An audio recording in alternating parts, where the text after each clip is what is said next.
Well, we are ready to go into our second series of the day. You're silent. Singularity I just wish I versus could Nordavind. share peak content with everyone, Alexandra, because you're on a roll I'm going to today, do my it. dear. Okay, ready?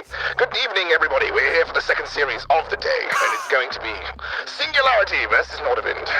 And we've got a right jolly bunch over on the Singularity side. They are proper bruisers. Over at Nordavind, they're quite some jolly chaps. Nordavind, yes, really good mid lane. Got Kerberos in the top lane. Oh, that's a wily little chap in the top lane, you know. Anyway, I'm having fun. I don't know about you guys. I can do this all day. Stop. Okay, right. I'm stopping. I'm stopping. Alright, let me get my notes. All right, pull it back. Picks and bans are coming. Okay, picks and bans are coming. All right. I've Yes. completely lost my. Yes. Lost my. Rescue Fair this. enough, Rescue us, mate. Rescue us. All right, so this is interesting because remember last time we saw Nordavind play, Sharp had 100% pick rate on that Nocturne. Pretty much pulling out the Nocturne before everyone else started playing it. Sharp was like, I think this champion is a hidden OP. And then all of a sudden, LPL started playing it mid. We started seeing it in top lane and in EU as well. And so I actually think Sharp there, a bit of ahead of the meta with that Nocturne pick. You got to give it to him in the jungle, although it was completely different build he went with. But you can clearly see that Singularity, they're targeting out that jungler on the side of Nordavind. They're getting rid of the Senate, they're getting rid of the meta pick and Seraphine, but there's still a lot of huge support picks of it. You have the Thresh, you have the Alistar, you got the Rel, and even Kai'Sa is up, which is the Crispberg Classic.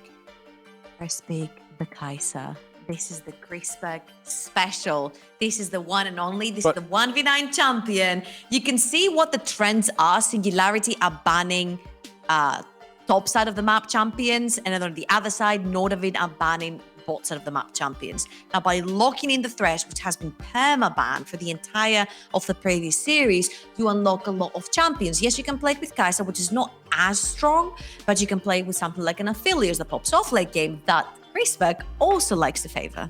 I was gonna say, Trouble, would you have wanted that first pick really with Tristana still being up? I think that's a bit of a risk you want. I'm sure that he would play it, I'm sure. Alright. But he'd rather not suffer to get there. Yeah, I think that makes sense. You get the disengage with the Sire here as well, so which we saw already be really good in the series earlier, both with Deadly and Bean obviously piloting those two champions. You get the setup you get from a hook, you stack up the feathers, that's pretty much an instant kill, and you get the safety from the Lantern. So while Sire does have that invulnerability in that ultimate, you can also get to save distances with the Dark Passage as well. Ooh. Okay, we'll see what we come here from Singularity. It will be the Karma lock-in. Now that is obviously has flexibility for Singularity that could go in multiple roles, top, mid, or even support potentially for Prosper. It could just be a wave clear bot versus Syndra in the mid lane. I don't know. We'll have to see how that transpires. But that's definitely a bit of an interesting pickup here for Singularity. That is extremely interesting, specifically because you've gotten the Nocturne out of the way, which is a champion that can actually build Fang. Which breaks shields. It was buffed in 11.5 as well, same as Karma. Her Q cooldown was actually lessened on the, I think it went from like 9 seconds to 8 seconds, or from 8 to 7. It's like 1 second less on her Q, so she can wave clear much easier right now and much more effectively. So they pretty much have to ban AD champions that can't possibly build the Fang. Udyr could be one of them. In the back of my head, I do have a Kha'Zix if Sharp wants to go completely crazy as well and go full assassin mode, which it wouldn't be the easiest to play against the Lilia, but I'm thinking someone has to do it here. And it's going to have to be possibly top or jungle. I think it's some really good bans we see coming out from Singularity here. You can already see they got pretty much 2 AP champions already. So you get rid of the Udyr and you get rid of the Mundo, which is 2 champions that kind of want to do the same thing, where they're like beefy tank junglers that has a decent clear speed and is still able to stick to you in fights, which you do not want to. And then Sion gets banned out. And I think that's a really good ban as well, because there was the possibility of also just flexing the Karma towards the bot side. Have that Karma in the top side, and then you possibly get like Lies of a Seer or something where Moonstaff is going to have really a lot of value as well, and that is what we're going to be seeing here. So I can expect that we're going to see the Moonstone Renewer with the Staff of Flowing Water to get infinite, or not infinite, but a lot of value out of that item, Spike. So this is such an AB heavy composition from the side of Singularity, but none of them deals necessarily enough burst to kill someone. Specifically in the late game, you will see that they might be lacking that consistent damage that's coming in. Possibly Rihanna can provide that, but this is like a lot of AP gives a very easy way to something like a Choga, to something extremely tanky that can sit literally in front of you and take skill shot after skill shot from Karma. That's not gonna hurt him. Try to peel away from the Lilia, get onto the Orianna's face so she can't actually shockwave your backline. And yeah, if you throw a lot of tanks into like heavy AP composition, it actually becomes really hard for them to function. And so far, I see the Tristana, yes, but I don't see a reliable frontline. So unless you want to jump in, yes, you get double shield from Orianna and Karma, yes. Unless you want to jump into a Xayah, Syndra, Choga, you might need some frontline here. Yeah, it's not a frontline. Right, so they decide to go with what is kind of a pseudo frontline because it's not a tank per se, right? But you have a lot of shields, and those shields are also going to mean something with the value you get from the AP. So they're still going to be stacking something that's going to help you tank. It's just not armor and magic resist. So if you get extended fights, which you probably will do, as you just set yourself trouble, like control mages into tanks, like they don't one-shot anyone. So you're probably going to get a lot of value out of those shields and of the Moonstone Renewer build. But I think that is easier to pilot Nordavind's composition because it is just easy front to back. You have Sai, you have the Syndra in the backline. So I think it's going to come down to execution, but Nordavind is probably going to have the ease of execution. I think they're going to have to pull one of their crazy early games because they do have the power to do that. A Tristana Karma lane is going to perma push all the time, and Renekton is going to have the upper hand on top of the Cho'Gath on the top side. So they will be able to have the pushing power if they want to on the bot lane and mid lane. I do believe that Syndra does have the upper hand when it comes to mid lane priority. So I just want to see if they can push enough their early game to sort of run away with it, because it's just like Goldbox said, like the ease of execution on Nordavind's composition, when Crispec has in his hands like a very utility high ADC that can avoid a lot of the damage with her ultimate, with the flash, cleanse, all that stuff.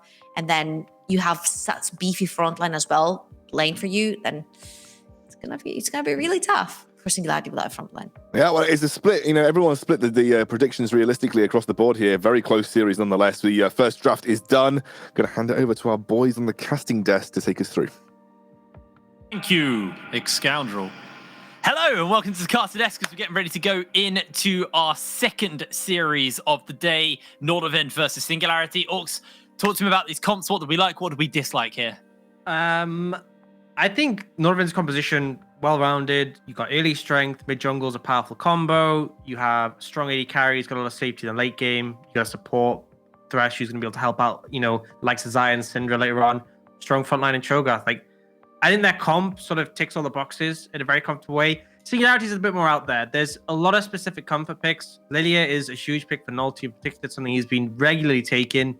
Karma for Crossfire is something that I've actually been talking to him a lot about. He thinks it's like really underrated, really powerful pick when it comes to, you know, not only the flexibility aspect, but just finding priority in the bot lane and winning lane 2v2. The problem is, you know, they have a limited amount of frontline. It's really just that Renekton. So there's a lot of vulnerability because there's a lot of burst damage on the side of Nordavind. You have the Cho'Gath Beast, you have the potential of the Feathers, the Syndra, the Death Sentence from the Thresh that can all be very threatening. So I think Singularity's comp has a lot of potential, a lot of scaling elements, but also vulnerabilities. So it's really going to be harder for them to play out the game, but if they can do it correctly, they could be in a spot where they look to take this game on. Well, as we do head to the Rift, defensive lines put up by Singularity. Nordavind grouped up as a group, seeing if they can find maybe a little cheese. Don't find that, unfortunately. Kerberos just goes for the recall, makes his way back towards the top side. Now, probably going to be a normal Cho'Gath. I say that because Kerberos, for a long time, was a Triforce Cho'Gath player. There's going to kind of come a point where you'll stop bringing that up. And I don't know when that'll be. There will never be a point. I'll never forget the Kale. You know, stuff like that.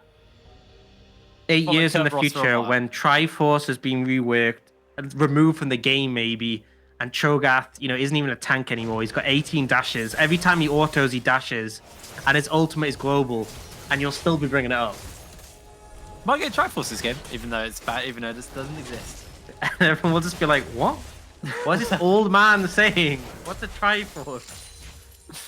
I feel like if there's one item that will never be removed from the game, Triforce is that item. I feel it's so iconic to League of Legends. Or Zelda, you know. Yeah, or Zelda. Found a bit of inspiration there. No, they're very different. One's a triangle. The other one's a triangle, but the upside down triangle. Now, Fury getting the early shove into Ericsson here. Definitely advantageous if you can deliver in the mid lane matchup. Obviously, Syndra tends to get priority in a lot of matchups, but Orianna can be a bit back and forth. And Fury's playing this well, dodging away on the spheres and getting some solid trades. And Ericsson whipping the E there. Yeah, really bad whiff, actually. I would pop an emote there too. Bot lane, boss rank Dragdar had priority, and I'm putting some harass down on a Nordavind. Now, in the 2v2, breaking down Singularity's lane comes down a touch. If touch lands a hook, then Nordavind's bot lane can challenge. If he doesn't, they're just going to lose out in the 2v2. That changes when the jungler comes, though, because there's such good setup from touch. He can lantern, sharp in, flash to get them even further, and then even flashes from Singularity won't necessarily save them. So that is the concern with the likes of a Karma, is that the setup is there with the jungler. League of Legends isn't a 2v2 game. Yes. But for now, Sharp is on the other side of the map, and it's just a trade-off for Crabs. And Nordavind are the team who have to worry about junglers being in their area, although they are underneath their tower, and it's fairly early in the game, so probably not going to see any over-opportunistic tower dives. But what we could see is Fury getting jumped onto. If Ericsson doesn't whiff the Scatter the Weak this time, Fury is in trouble. Doesn't whiff it this time. There's the axe. Fury does still have the flash and is going to burn it. Flash for nothing. That's a great gank there from Nordavind. Good punish, and what I want to see is I want to see the return gank. You know, Yeah. You've essentially put down a 5-minute timer. We saw this in the series between XL and Fnatic when XL targeted Febiven. That flash doesn't mean too much unless you're able to capitalize on it. So we'll wait and see and come back to that one later on. You do see Singularity with the priority being able to get a reset here. Specifically for Dragdog getting a Chi recall, able to pick up 2 long swords. Crossfire not going to be able to hold this wave for him. Now, Curb getting heavily bullied by Wazor, but somewhat expected in this lane when you do pick the Cho'Gath. Well, when they're playing into the Nectin anyway. Cho'Gath can just sustain back up though. Going to be able to farm this cannon with Q, I believe. Get a bit of health back, pick up the wave. Should be okay. That's one of the powers of Cho'Gath. Obviously scales very well in this bulky tank. Can be bullied in lane, but as long as you're able to pick up some farm and heal up, you should be okay. But Nolty doesn't seem to be given that a chance. Yeah, he's going to go for the instant silence into the knock-up, and Nolty's actually the one tanking tower shots here. He's down. Nolty's going to die. Great turnaround by Curb to find a 1-for-1. Honestly, that was actually beautiful from Kirb there. And I think the mistake came out from Singularity. Nolty should have flashed the Rupture, because not only does it knock you up, but it also puts a 90% slowdown on you. And so it was just really well played from him, because Nolty, with that slow on him, with that knock-up, wasn't really getting out of the tower anytime soon. And even with the flash, ends up going down to the tower hit. I just want to show that. I hope the replay comes up soon, because I think how he played that, even though it's like early game Cho'Gath, like what really can you do? But I think he played it beautifully, because he gets the silence on Wazor, and this stops the stun coming in. Because obviously, Renekton wants to open with that. And then in that time, he gets the knock-up onto Nolty, who has the aggro. Does end up going down, the stun comes in late, but he bought time, and then Nolty obviously slowed, isn't able to get out soon enough. So, you know, could have played it better. Kibros manages to trade 1-for-1, and doesn't get punished as dearly. And does end up actually saving his TP and just walks back to lane, because Sharp was there to grab the farm. We have had a light pause, as you can see, as we're back on our mugs, so hopefully we'll be getting some information and getting ready to go back into the game fairly soon. Normally, it's just a little bit of ping issues, typically what happens. So, should be hopefully getting back onto the Rift nice and soon. Now, like we've said, great turn there by Curb. Honestly, 2v1, kind of played that fight really, really well. Did ultimately go down, and Wazor did find the first blood kill for himself. So gold was injected into the Renekton, which is going to be nice for that lane. Curb has got himself the Barmy Cinder off the back of that base, probably looking for something like a Bramble Vest is the second item for Curb as well, or at least second component item for Curb. And it does look like our pause is sorted, so we'll be getting back onto the Rift for this game between Singularity and Nordavind. And yeah, it was a good dive, but you know, ultimately, Curb just teleported. Well, Curb actually just walked back to lane, and Sharp was had to grab the farm, so no real need to teleport back up. And you know, this is a lane that Singularity want to be snowballing. They picked the Renekton because obviously that lockdown combined with the damage from the Lilia should be good for taking out Kerberos. And it's a lane you want to be playing around ideally because you have priority in the bot lane, your mid lane's going fine. You want to be getting kill pressure, but to mess up on that first play, because that should have been just a clean kill. And I think maybe the criticism is that Nulty didn't flash earlier. But either way, it's put Nordavind in a better position than otherwise. I do want to see what Sharp can do. He's now hit that level 6. Puts him in a comfortable spot to go aggressive, as CC obviously isn't an issue for him. And he is on the top side clearing up the skull, but Singularity is going to pick up a free dragon on the back of their bot prio. Yeah, a bit of a freebie for them. Nordavind are aware of this.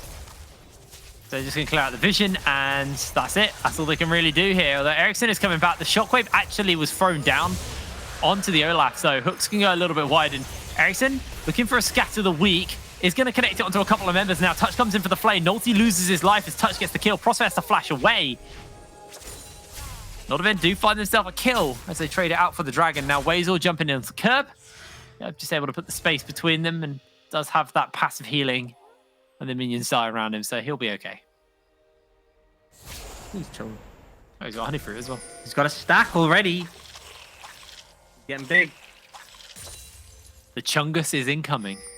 Yeah, that is one thing that is a bit concerning, is Cho'Gath is difficult to handle in the later stages of the game. I think Singularity decent tools will have percentage HP damage from Nulty. You know, they've got shielding to try and mitigate the burst damage from his ult. They have some decent damage.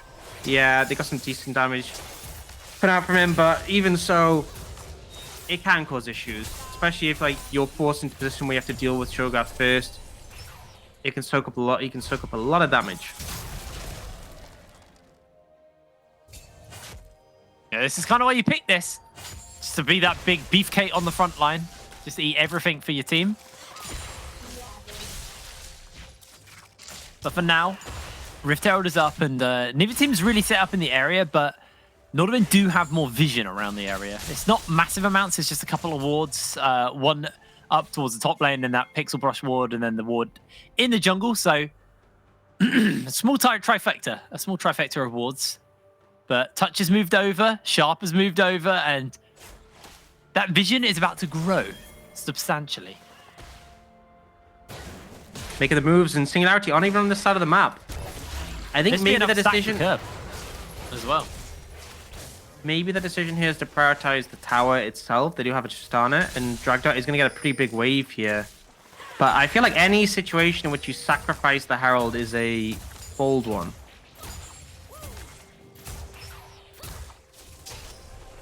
Yeah, especially considering that Dragdar's not on the tower yet. Chrisberg is now crashing the wave into the tower himself, so just getting a little bit of poke off onto Wazor, who Touch not hit those, buddy, but not going to hit it. Yeah. Wazor's popped the Dominus here. Good. Yeah, just using it for the wave clear. Yeah, and it works. He gets rid of the wave. And that's the thing, is that you can throw the Herald down now and get 2 plates, but you really need the wave to be able to deliver a bit more on it and get what you want. And already Singularity are hammering away at this tower on the bot side. It is Tristana to make quick work of these towers. I still think that, you know, Nordavind should be able to win this race out if they want to, just on the back of the Herald. But, you know, chipping away in the bot side. It's going to be a close race, actually. Curb can't actually step anywhere near it. Nah, it's just the last 2 plates take so long to clear through. There's no way Dragdog gets through this last plate, even just not with with that wave. Yeah, and even if he had enough minions, it just takes quite a bit to cut through. Whereas the Herald just does that. So it is. Now, Curb feeling a little bit more comfortable. Has got the Lilting Lullaby available. Is Touch missing out on the hook, crucially. Gets another stack off, and Touch now needs to be very careful. Here he is If that coming. Lilting Lullaby comes in, he's in for trouble. Puts the box up, Curb gets slammed in. Nolty's low HP. Curb flashes forwards. Nolty survives. As here comes Fury with that Ooh, that was shockwave close. available. Curb, no flash. And he is going to get chased down by Fury. The shockwave connects. Curb going to lose his life. So they do trade out for another turret. Yeah, second turret top. It's nice, not amazing. Don't get me wrong, it's nice to get, but it's not giving as much gold as the first one. The 2 kills, pretty substantial for Singularity. And we'll see here. They're kind of slow playing it because they're waiting Fury to get here. There's no rush in this situation. And it's good balancing of aggro for Nolty not to get it here, for Dragda to instead. It's close there. And actually, Nolty nearly dies because of his passive. Because he has the dots on Kerberos, it gives him tower aggro again. And without that heal and that shield, it would have gone down. But Kerberos, unfortunately, no flash. You're not getting away from Orianna and gets taken down. And overall, honestly, feel like the play kind of favors Singularity. That second tower, unlikely to be relevant very soon. That was taken down. The kills going in pocket of the carries for Singularity, very nice. And bear in mind, Nordavind already had Herald. And so trading in that scenario, not ideal. Yeah, absolutely. Now, Dragdar has made his way over, got the Gale Force finished up, while Dragdar not quite there yet. So Chrisberg may be able to pick up a couple of plates or two, but the attention is shifting towards this dragon. To be the first one for Nordavind. Singularity were able to pick up that last one. The dragon's already been started up. There is a vision, there is a ward supplying vision to Nordavind. And Chrisberg has to be a little careful as the teleports are coming in. That's going to be the dragon secured, but the Lilting Lullaby going to get used already as Fury's making his way over. Chrisberg chunked out heavily, has to use that Feather Storm. Is going to pull it back onto Wazor to pull him in and catch him out with that Blade Cooler. Curb now zoning Prosper away as Sharp, trying to go toe-to-toe with Wazor. Touch lands the hook. Curb's coming back around, and Curb has that Feast, has that Devour available. Touch flashes over the wall, and Curb gets tethered up, gets rooted up. The rest of his team are unable to provide the CC, unable to provide the safety for him. So it's an equal trade, 1-for-1. But the dragon goes over to Nordavind. A little bit overzealous from Singularity on that one. Nolty dived in to look for the steal. Got caught in a bit earlier than he wanted. And I mean, you can see in this situation, Nolty shouldn't be the one going straight in because he's just so squishy. You want the Renekton in there first. Nolty gets a bit too close and gets hooked. And then, despite a really good chunk on the Chrisberg, the carriers just aren't really able to follow up on that. Waste a lot of time trying to chase down Ericsson for nothing, essentially. Phase Rush keeps him safe. And I think if Dragdon Fury had been happy with that zoning and just moved to the rest of the team, potentially could have seen this go more in Singularity's favor. They do manage to close out with a final kill on Kerberos, just Razor flashing over. But Nordavind are happy with that one. I don't see why they wouldn't be. Dragon onto them. I didn't see if Curb feasted it, but he's got 2 stacks at the moment. Getting jumped onto potentially by Nolty and Dragdar. They do not have the Lilting Lullaby available yet anyway, so they're going to be okay. As Ericsson goes for a little bit of a trade onto Fury. Just pops the Phase Rush.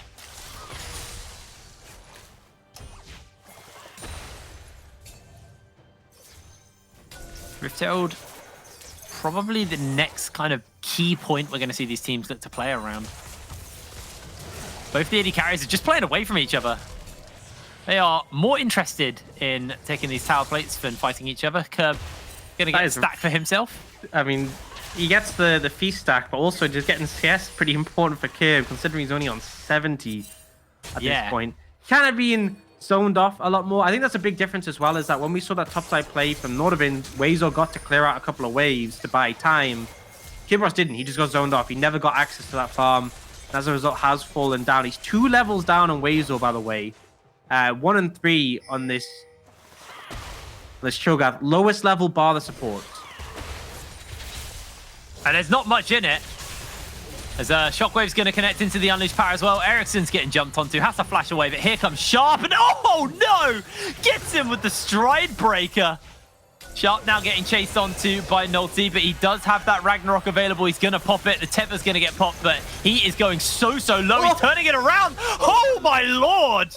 That's an angry Viking.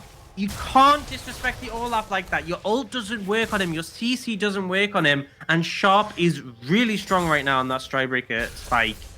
Just disrespectful, honestly, from Nolty there. And I think the play was just questionable in general. I mean, I think at this point, so you go on aggressive. with Prospect backing you up, you get the poke out, and at this point, you should back off. Flash has come. Fury's still looking, though, gets caught out by Sharp. Has Flash, doesn't use it. Would have been a trade of summoners there. And then you can't get this Olaf here. You know he has ultimate. You know you're not catching him. And Nulty just gets way too close, uses everything to try and take him down. But that's when Olaf's strongest, when he's low HP. Rough like a All dog. difference Anyway. between junglers is rough. Yeah. Oh god. I registered what you said, but my eyes didn't react, and then I looked down. I was like, Okay, we know, Jake. It takes a while for your neurons to fire up. Look, we had like what 12 days off? Was it 12 days? I don't know. Maths is hard. We had some days off, and my brain is trying to fire back up after that time off. Yeah. Yeah. I can imagine the monkey with the symbols in your head. Probably had a nice little rest. Do you know what I do when I have a week off? What? I just sit in a dimly lit room looking at myself in a mirror, just growling. That's all I do.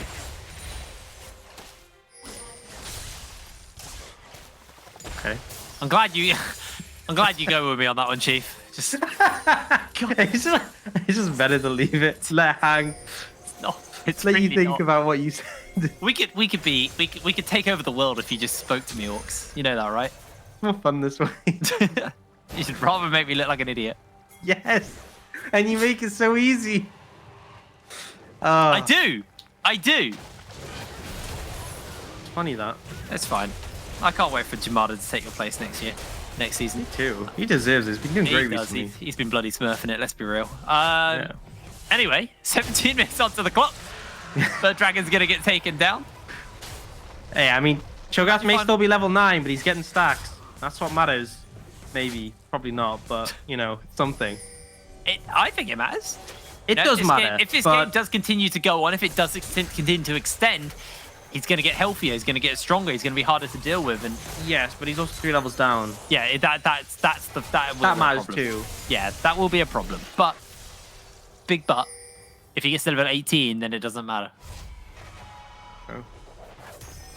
And our first game between Fnatic and XL went all the way.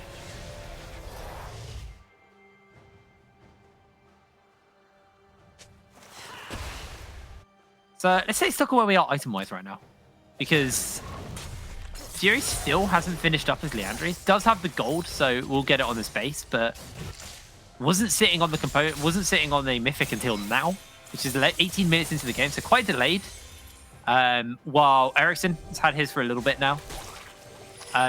One thing to note as well throughout this game, remember, Fnatic and XL, ultimately, it was important, but it didn't matter too much if Fnatic lost like they did, because they go into the lower bracket. This is the lower bracket. This is last chance saloon for these teams, and you don't want it to end here. You want to go as far as possible. Tomorrow you'll be taking on sorry, not tomorrow, on Saturday you'll be taking on Fnatic, the winner of this series. So dropping here, not really what you want. You don't want to go home empty-handed.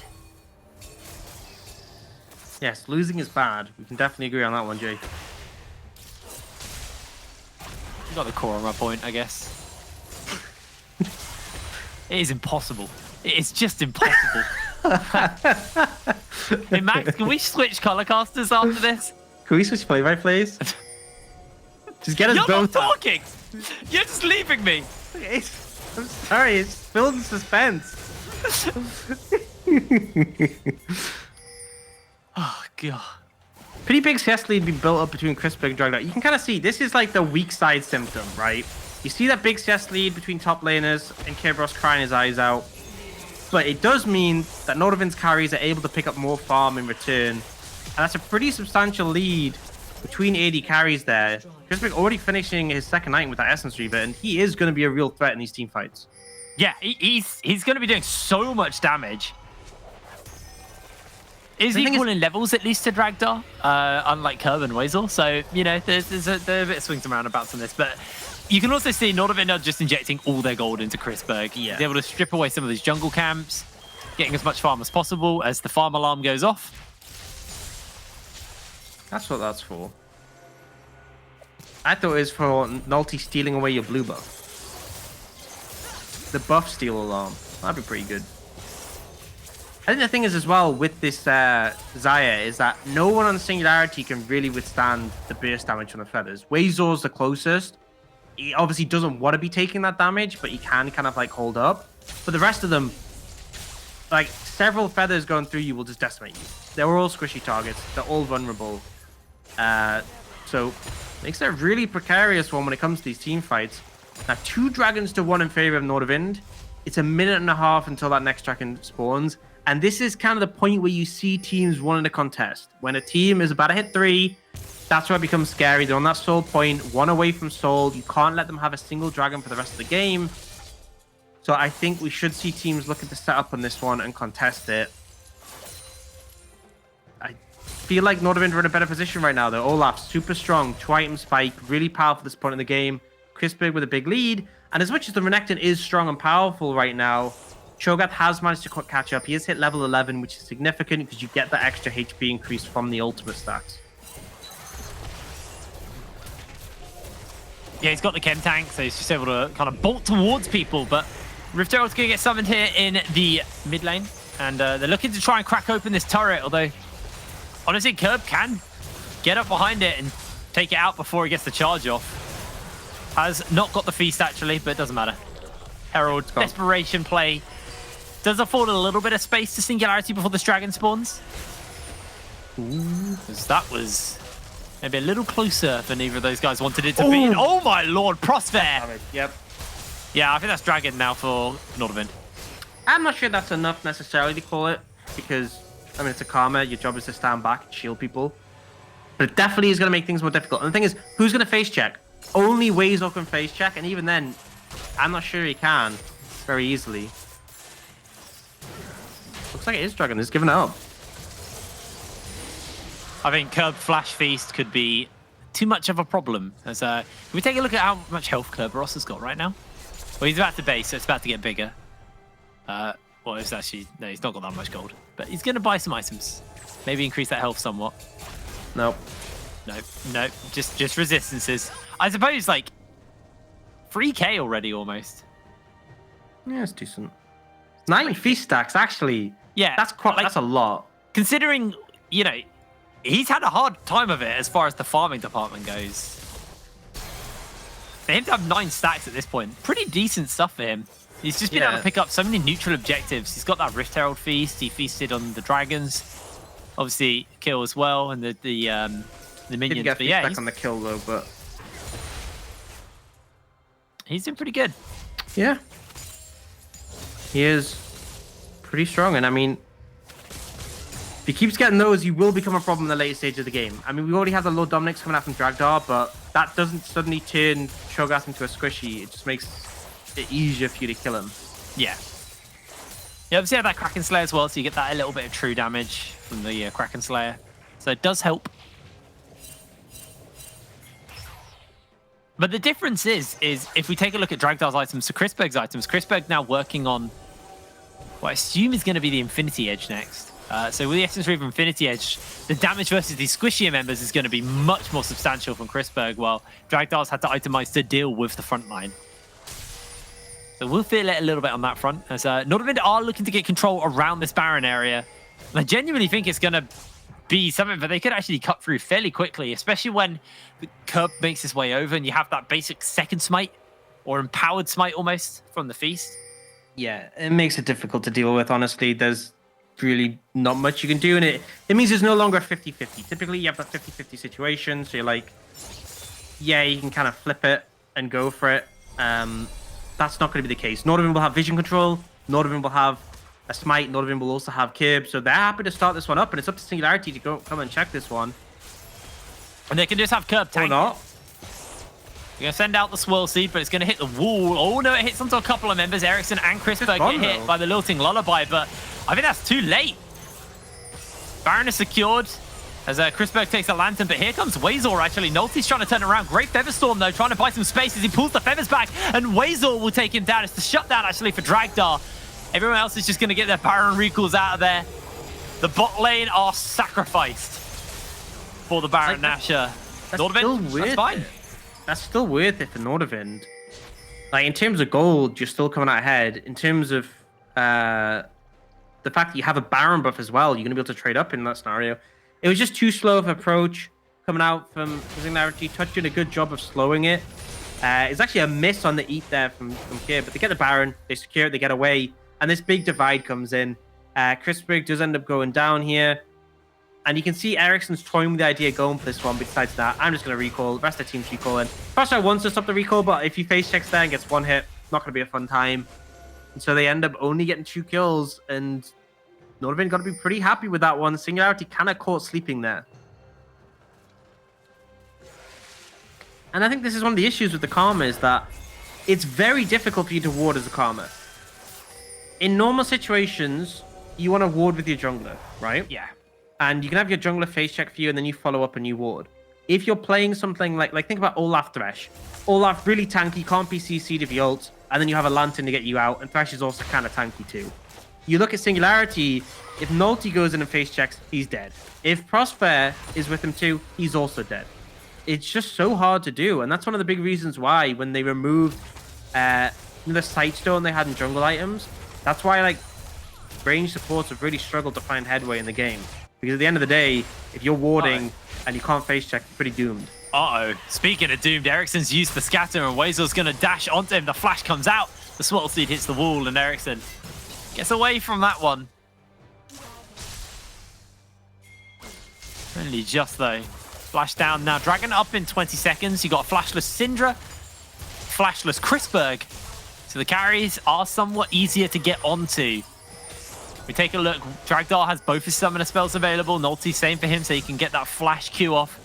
Get a multi-man sleep in. Things could get really hairy as Curb actually is more interested in walking towards Singularity's bot lane. Remember, this is Ocean Soul for Nordavind, and with Olaf Cho'Gath, that's a game winner. That pretty much is game, as Wazel going to get zoned away momentarily. Silence is on and Sharp comes in with the Stride Breaker. Dragon's getting started up already. They clear over the wall. Curb comes in! He steals Curb secures it! Lantern to safety! It is just all coming up Nordavind. The Cho'Gath delivering there, gets an extra stack, gets the Ocean Soul, and with how big Kerberos' health pool is, and how good Ocean Soul is with Olaf, that is dire for Nordavind. The goal lead may only be 1,500 at this point, but they are not in a good spot. You can see he has a lot of health because it's still taking him a fair amount of time to heal up. There you go. They get themselves the dragon. They get themselves some jungle camps. Ericsson steals away the blue. And now the last tower outside of the base will crumble to Nordavind on this siege. No Baron for 2 minutes, so I don't think we're going to see the base crack quite yet. So at least there's a little bit of time for Singularity farm, but beautiful steal by Curb. I mean, it's just like, the thing is like, there's limited options here because the dragon, they were trying to rush it, and it's already so low by then that Cho'Gath can just steal it by himself. The smite comes down, but it's too early. Cho'Gath the lantern escape as well. Real slick on that one. And now, you know, we were talking about how he was behind. He is still down in levels compared to Wazor, but he's got the chem tank, he's got the stone plate, and we can actually have a look and see how much HP he has. I think it's going to be like 4,500-ish. Yeah, I was about to say 4.5 was going to be my guess. Oh, No, 3.5. I guess he 3.5. doesn't get any HP from stone plate, so that's kind of holding him back. And he hasn't actually picked up any stacks in a while, just purely because, you know, it's easy to get those initial 6. Oh, yeah, sorry. I see what you mean. Like, getting those initial 6 is very easy because you can just use it on anything, and then after that, it's a bit slow. Still, 3.5k, ton of resistances. He's in a pretty comfortable spot. Just see what the next item is going to be out from Curb. Because for a while we used to have like that Titanic Hydra build as well, because he just uses the passive so well with all the extra health he has, but maybe not going to be the case here. We'll find I out. think Spirit Visage could be a good shout here. I know Sharp's building one. I think legitimately, because not only does it increase the healing, but also increases your stone plate shield as well. Yeah. Well, he has the Kindle gem, so that does build into it. Yeah, it could also be a Warmogs, but I don't think Warmogs, like, why do you need a Warmogs here? Oh, you got Ocean now. You have Warmogs. Yeah, it's kind of built in. The only thing the Warmogs gives is more health, but that's not really something. Yeah, the thing with Cho'Gath, you end up getting so much health struggles. anyway that it's better to build resistances Yeah. to like compensate that health. Not a champion that typically struggles as far as the health And especially as department goes. Ocean Soul gives you more effective HP as well, so more resistances makes it harder to take down. Right now, Singularity though, I'm struggling to see what the in is. They don't have some huge engage composition. They don't really have anyone who can finally engage other than Nulti landing, getting a strike. It's going to have to be one hell of a strike from Nulti or one hell of a misplay from Nordavind. Realistically Actually, at this point. the way Nordavind were positioned that bush was like a 2-7 split. Nulti goes right through the middle.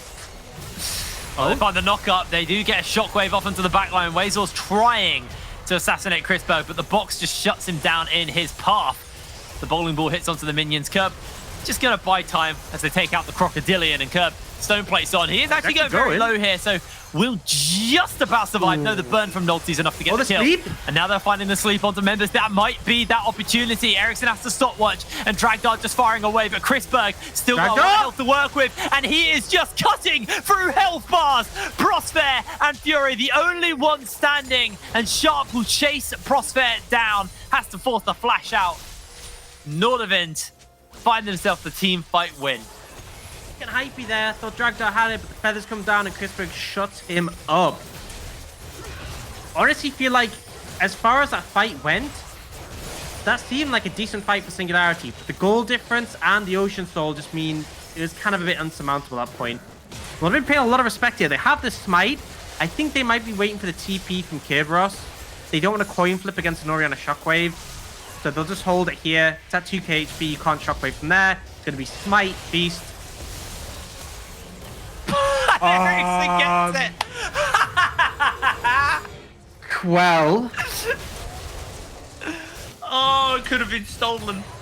I kind of overestimated. Not even a little bit there, but Singularity in this situation. Initially, it's a catch out and dragged up, but they managed to disengage. And Wazor, he ain't making any progress there. He has to back up. But Kerberos, yes, he's big. Yes, he's tanky, but he's slow.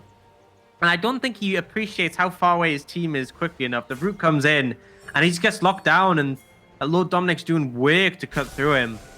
And this is a really nice sleep there from Nulti, but no one can get onto Chrisberg here. A lot of damage is put to Ericsson, but Chrisberg is fine. He comes in, and here, Dragdar's got the movement, but the feathers come in, and they just shred him. And that's the main thing. Chrisberg able to find the feathers on him, and as soon as Dragdar is down, that is the fight over. Now, Singularity are fishing. Nulti is trying to bait here. Yeah, Ericsson is potentially getting caught out here as Dragdar jumps in, teleport instantly fired out, but Ericsson flashes away to safety, and now Curb's going to zone away. Singularity are grouped up as the knockouts, the silences are coming in. Chrisberg slides in, gets the Feather Storm off, finds himself a double kill like that, and Wazor getting cut down here slowly but surely. It's a triple kill for Chrisberg. Ericsson finds himself a kill. Sharp gets the last one as well. It's the ace for Nordavind. Nordavind just absolutely crushing this one. Singularity unable to find their way in team fights, unable to utilize the shields on their composition. And Nordavind comp feels like it's playing itself at this point, but the execution is delightful. The Ocean Soul keep them healthy. They're going to push with the Baron buff, and they're going to end this game one and take the lead in this series. One step closer to taking on Fnatic in the lower bracket final as Nordavind find their first win here.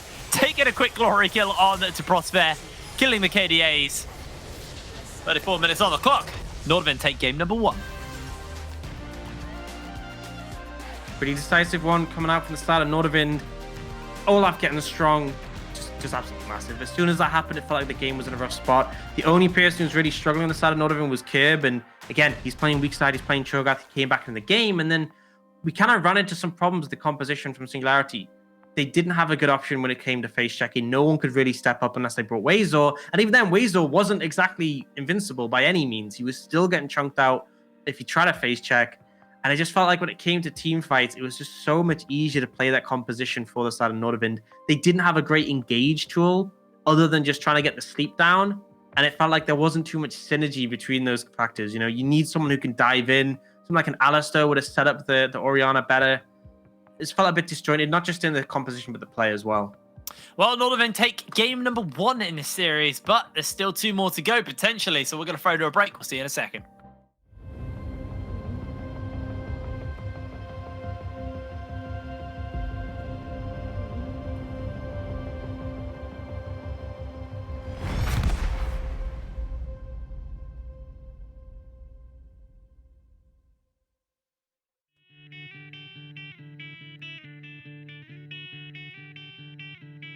What's that strange face staring at me in the mirror? In the mirror, what's this strange change of season coming over, coming over? It goes on and on and on, and it never seems to stop. It goes on and on and on. What do I need? What do I need? I need to make it happen. To make it happen. Oh man, it ain't that easy, easy. What do I need? I need to make it happen. To make it happen. Oh man, it ain't that easy, easy. It ain't that easy.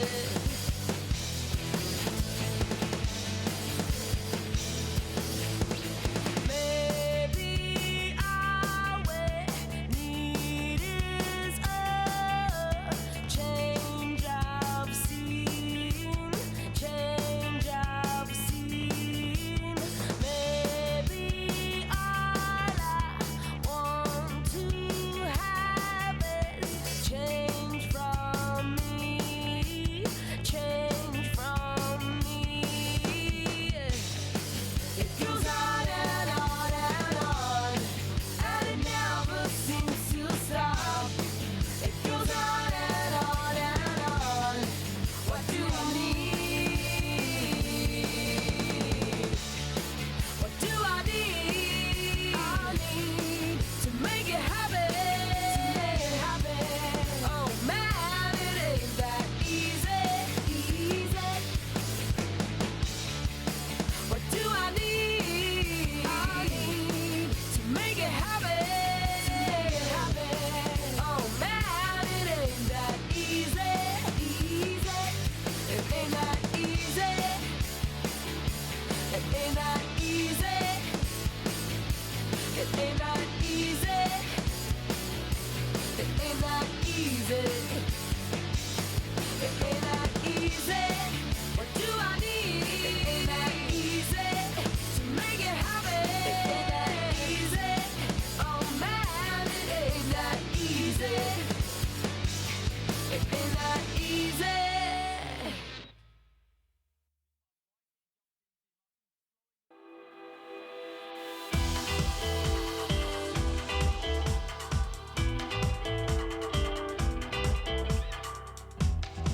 We fall so hard to tend the gardens for strong and lonely hearts. The roofs are falling under the boughs left in the summer, striving to find places for cover. We can't abide all. Breaking your backs and falling on the stone.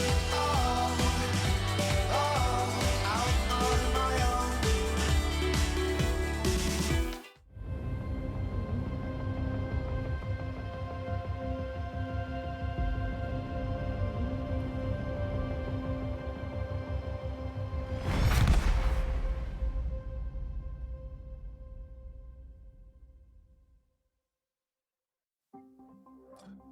Welcome back to the oh, sorry, my bad. Just forgot to turn it off. Anyway, that was a pretty interesting first game, actually. Nordavind like really didn't do much, and then just suddenly turned online when it came to like the Soul take and the Baron take. Like they just suddenly turned it on. Singularity just couldn't keep up. It really felt like a very stale game up until about like what 25 minutes.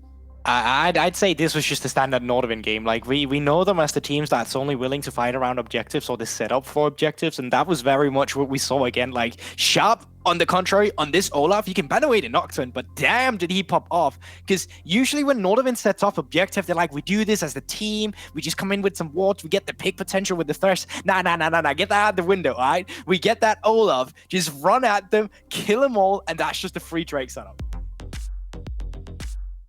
Now I'm gonna pick it up from here and say that it seemed like there wasn't much going on in the game, but I feel like both of these teams were playing extremely cautiously. Now, of course, when you have the composition that Singularity rocked here, it's extremely hard to go into the late game because yes, you've got all the shielding power and the buffs coming in, but you technically have no front line, and you've got a Cho'Gath running at you, which is it's gonna be a problem. I'm gonna show it a little bit later, but it is gonna be a problem because the further on you go, the Zarya scales so bad.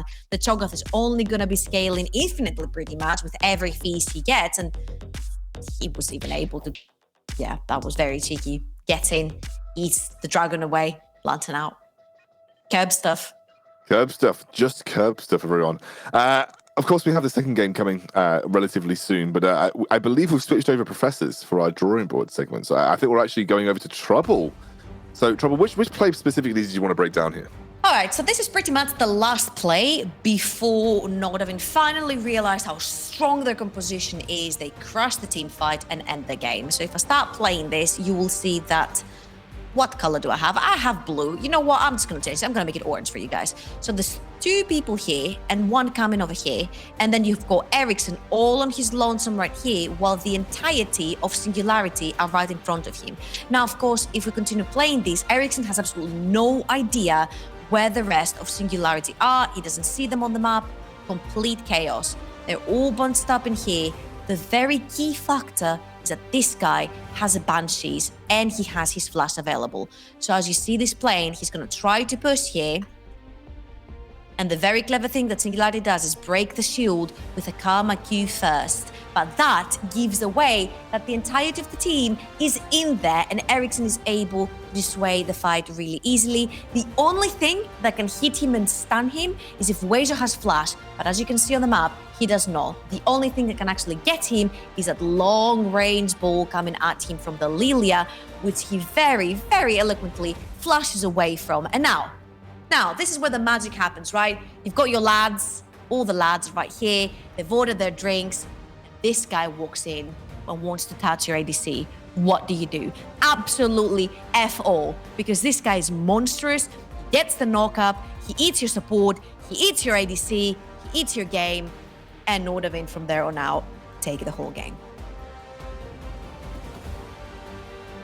We'll just watch this play out because it was beautiful. It was from this point onwards, just an absolute stomp from that point there, as you correctly mentioned. And it's a classic Nordavind. They just played it slow, steady, played around objectives, didn't need to do much more than that. Guys, I would love to talk about that more, but obviously we could be going to a full game series here. So I want to shuffle us on towards this second game. So we're going to go. I want a kebab. Yes, exactly. Trouble wants a kebab. Gulbog, I saw that you want to talk, but I'm not going to let you. We're going to a quick break, and then we're back. We'll have our second draft of the night.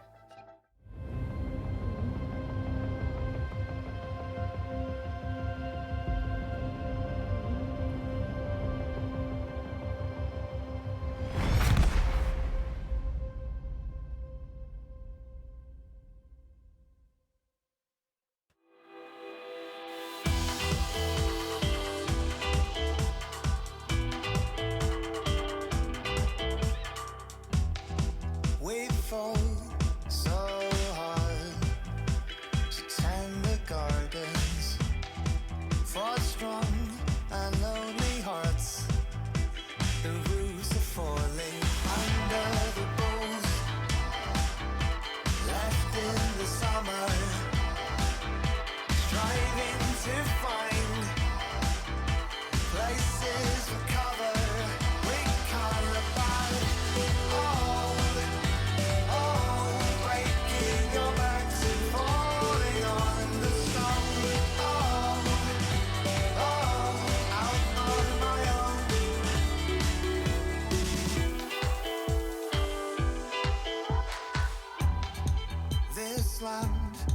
which we claimed. Wash it from our hands.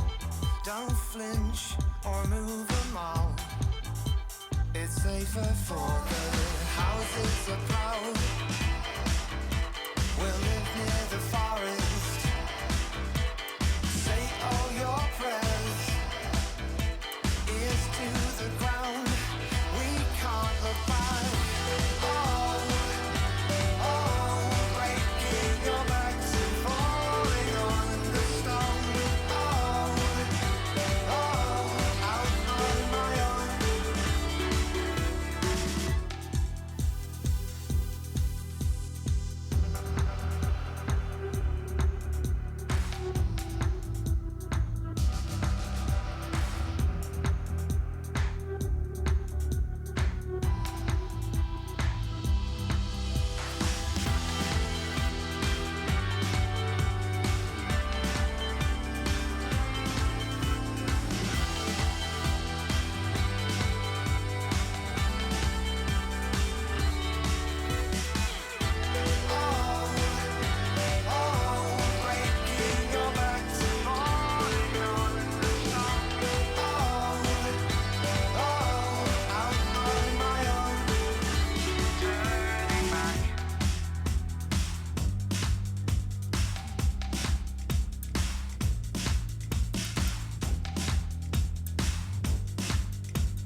We're heading towards our second draft in the game, and I'm interested to see what our analysts think will be coming their way. I mean, I think clearly Singularity did not look fantastic in that game. And Goldbug, I can see you. You're eager.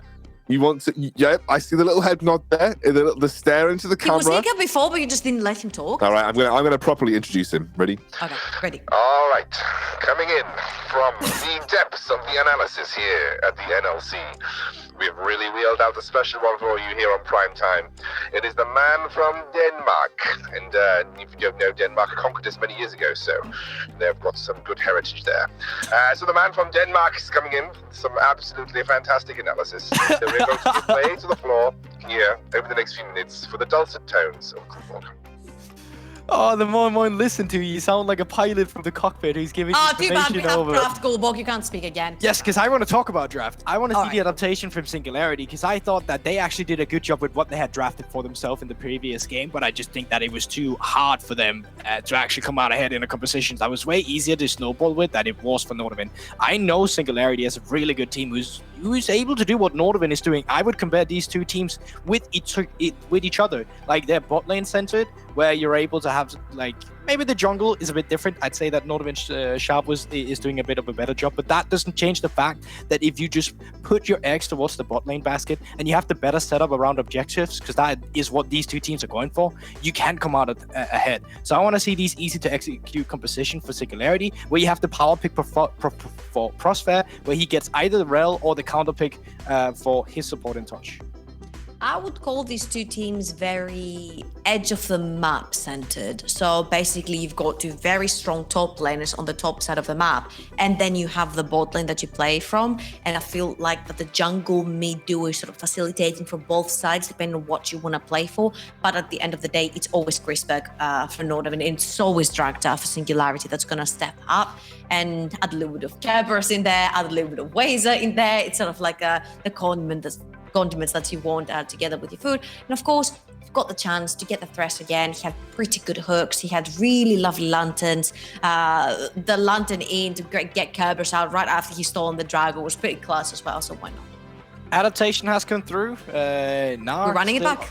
Yeah, but Na's still up and available here, so Syndra out of the way now, so that's not going to be available for Ericsson. What they opted in for here last time was Thresh first pick, Saya second, and Syndra as a third pick. So I'm curious to see what the pick is going to be from Nordavind now, if they feel like they need to secure a good jungler for Sharp, because he did really well with the Olaf into the Lilia, or if he feels like his champion pool is just that big that he does not need to worry about getting banned out in the second ban phase.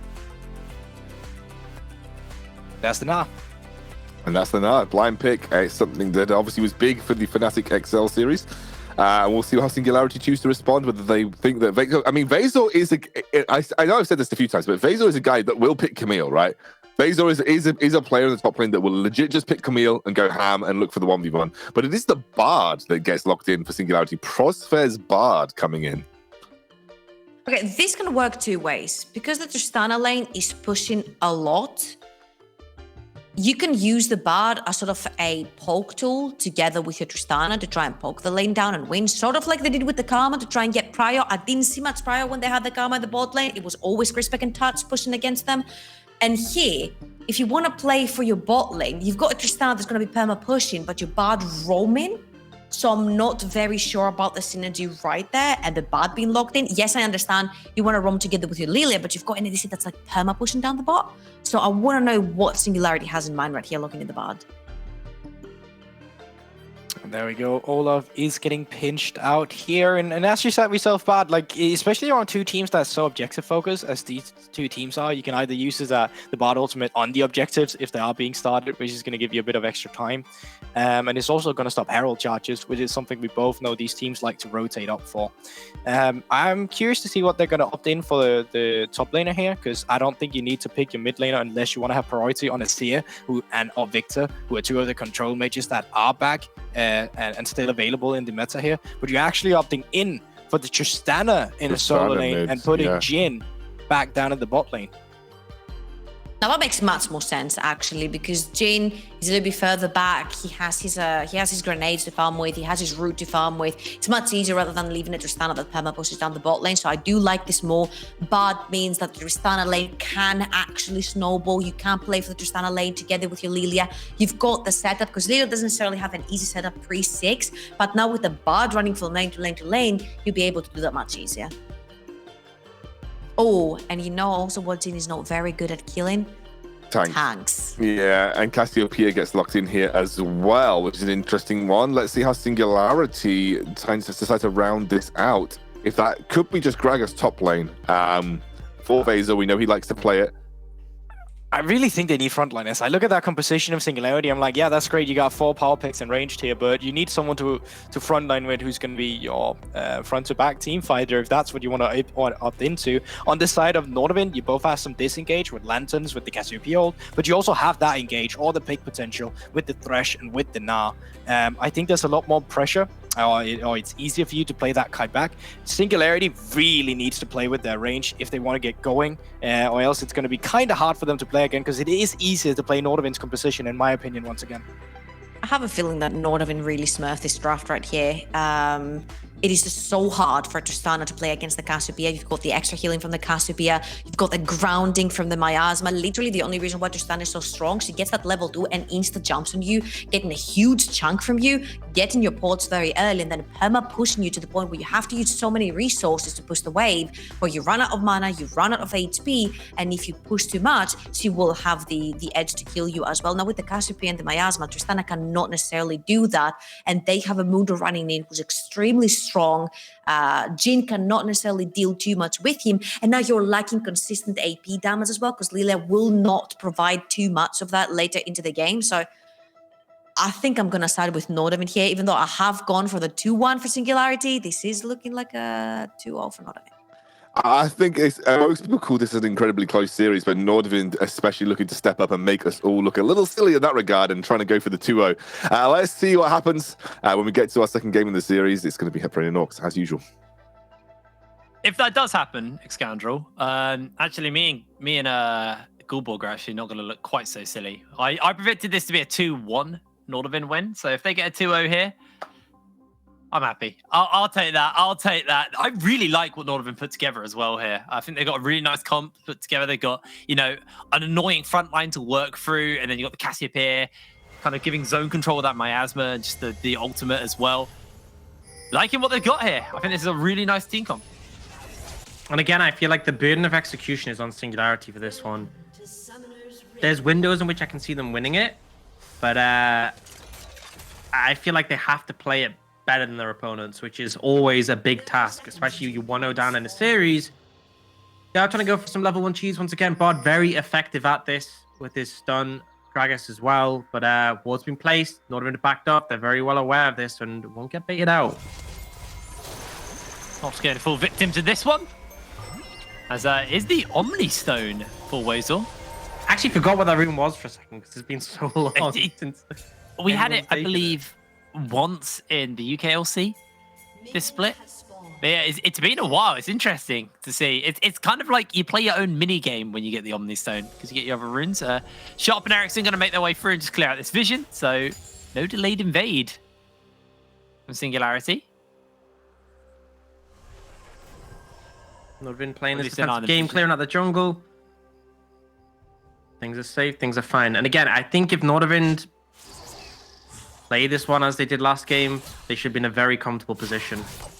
Great backline, strong front line, a lot of safety, a lot of peel. But we'll see how it pans out. Kivros going to get a bit of a trade against Wazel. Nice little early trade to him. Wazel got the Glacial Augment off his off the dice roll. I mean, it's not as bad as like Electrocute, I guess. Because you can't proc that level 1. No, yeah. Well, you can, but not if you easily. auto attack him enough, you can. But Yeah, but difficult to proc level 1. now auto W auto. Oh, Yes, wait, against no, a Gnar who's a ranged champion. Good luck with that. Flash. It's fine. Just commit it for the trade. That's the I'm chat starting to play there. understand more and more why you're gold. There's a reason I never take Omni Stone because I would get baited by my runes way too much. I've never used Omni Stone. To be ever. fair, I'm like that with like on Aram with Grasp and Dark Harvest. Like trying to Yeah, just flash in and try and get stacks. I know you're a psychopath when it comes to Flash in ARAMs. Yeah. Prosper actually almost in trouble. If Chrisberg had E, I genuinely think Prosper would have had to Flash there. I mean, he hit level 2. I think it might have been a bit late on it, but either way, Prosper does get chunked out. Will be able to heal up. But that's a precarious thing. Bard has a wide hitbox, and they're very vulnerable if you get caught out by that Fresh Shock, Fresh Desire. Really powerful kill combo. And again, that's how this lane goes, is that Jhin and Bard have priority. They can pressure you out. They can trade favorably towards them until you touch decides otherwise. If he lands a hook, if he connects on that CC, you can look for an all-in, especially if the jungler's there.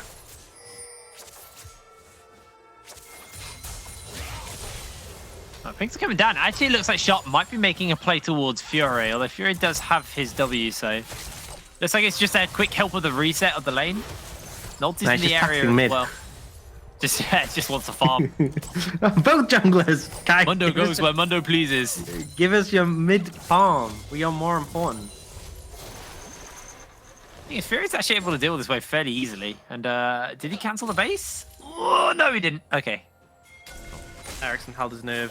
A whole TP on Acto. Ericsson? Oh, got cloth armor as well. No TP on Ericsson, so it's actually important that he gets help for these resets and at a good time. He can't just reset randomly and then TP back in and abuse that summoner. Does mean he has that exhaust, so a little less threatening from the all-in from Fury. And interesting that Fury doesn't have Ignite. Often we see Tristana mids having the Ignite just for that extra kill pressure. Without that available, especially intra Cassiopeia, it does make things a bit precarious.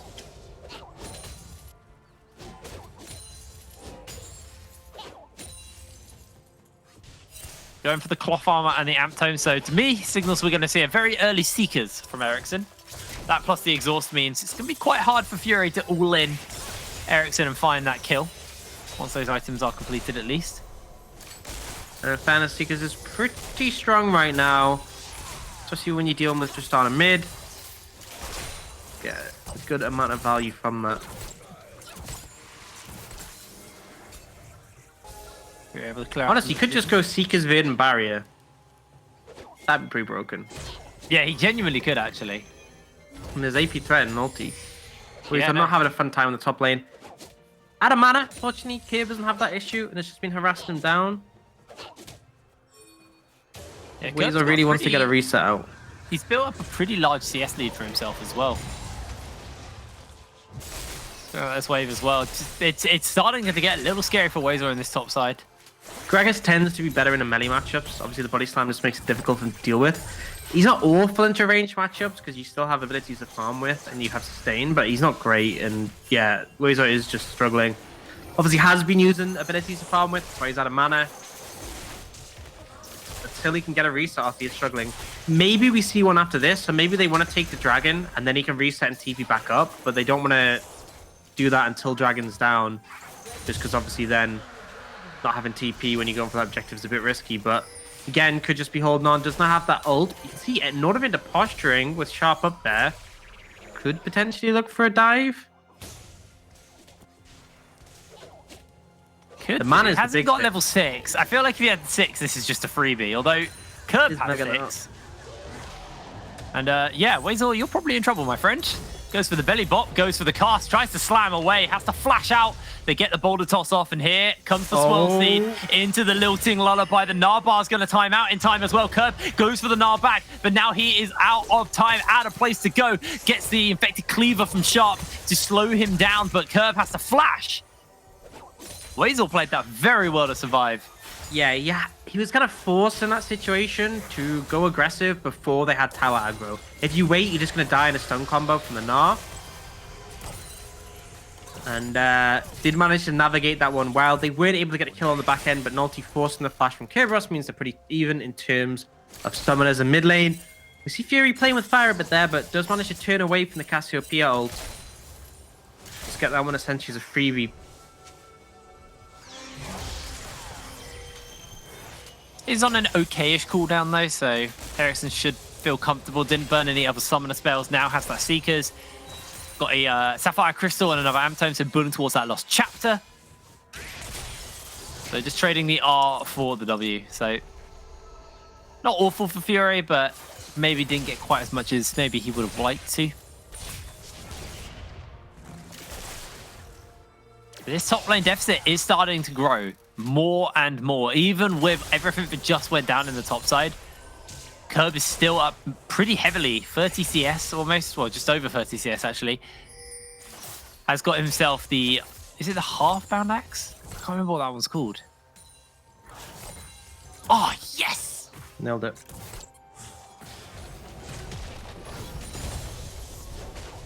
Has got the half-bound axe, so pretty comfortable right now, able to just continually shove in the waves. Wazel has Hail of Blades, so he gets a lot of auto attacks out. No, he doesn't.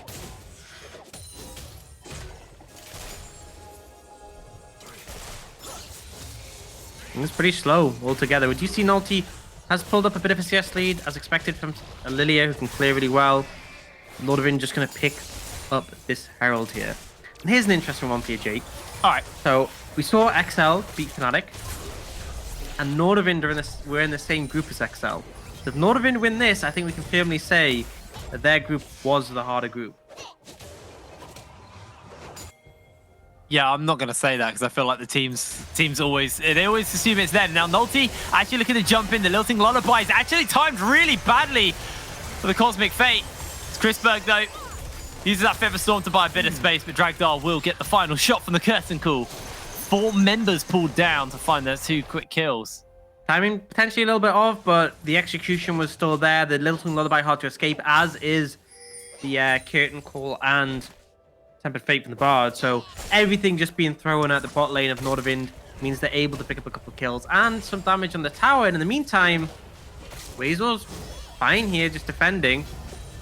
Little whiff with that ultimate, was actually trying to knock Kerberos in the tower, and then the bowling ball connects. But unfortunately, Weasel's body slam does not. Does have Halo Blades though, so you know, can go pretty ham. That's how it works, right? Curb. Okay, shoving that waving, going for the reset. Definitely good attempt though to get the double kill in the bot lane, kill the 2 Nordavind members. Remember, Chrisberg was probably the player who had the most impact in that last game. Kind of just okay to just chill farm as much as possible. So putting him down in the CS at the moment and in a much less comfortable position right now, down a level to Dragdar. Dragdar got the Noon Quiver, got the components towards his Gale Force. Is that Ericsson? Let's take a Swell Seed.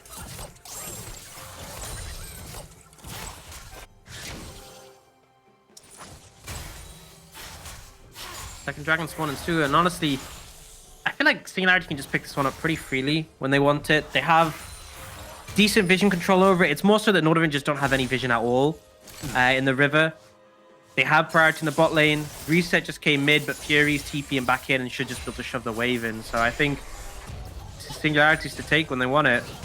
Yeah, the second this early pretty nice. We saw in the earlier series a lot of trading. So like one team would have one dragon, one team would get the next initially. If you can stack them fairly, obviously that soul becomes a looming threat.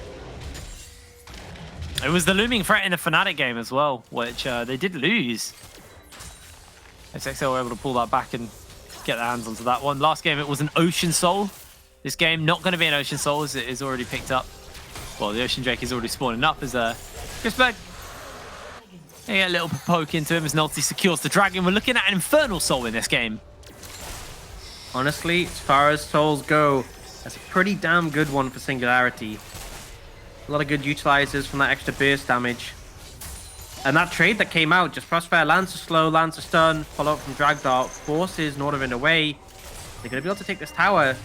Singularity looking completely different from game 1.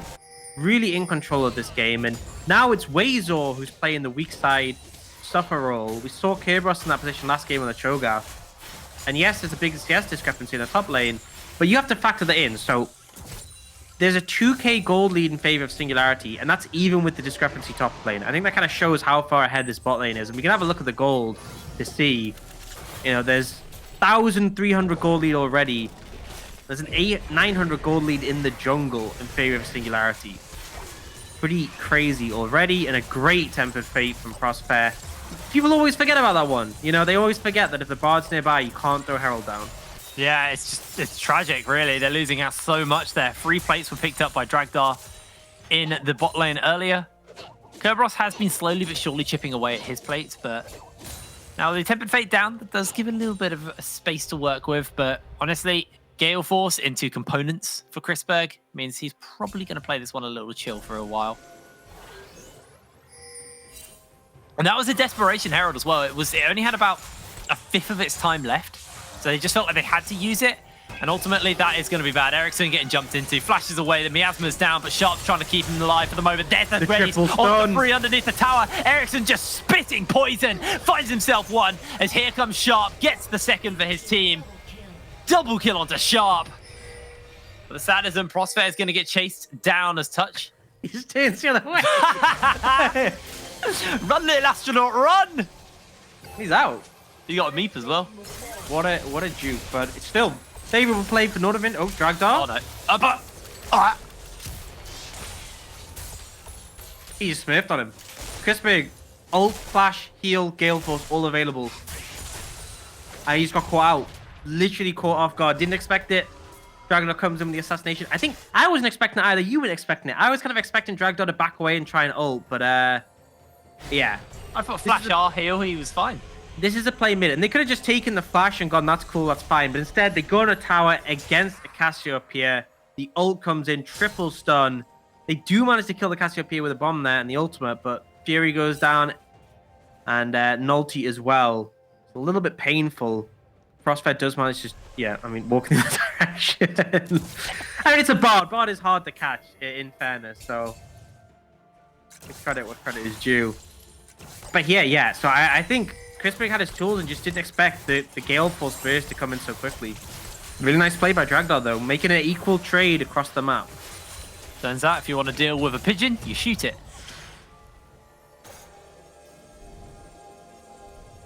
Again, great catch on that, mate. Great catch on that. Don't condone violence towards animals. As long as it's not cruel. Anyway, you really threw me under the bus there, buddy. I always do. Yeah, I know you do. I don't know. You should know this by now. I just get baited. I believe in you, and I don't know why, but I do. Now, the Bard's on the other side of the map, so if you want to use Herald, top side is the place to do it.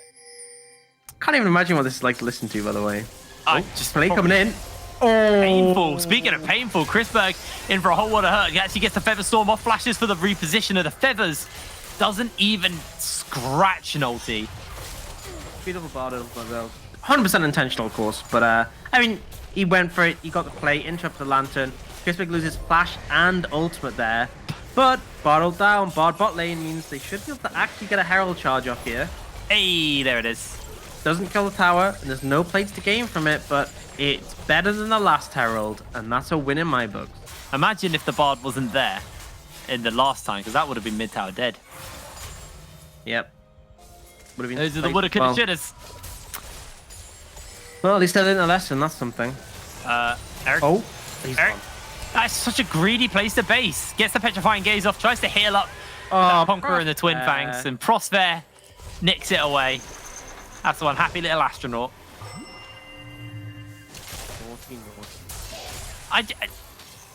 Why would you base there, Ericsson? Just watch your tower. I don't know, man. I really don't know, but it was greedy. And Singularity have that long-range pick potential. They have tools.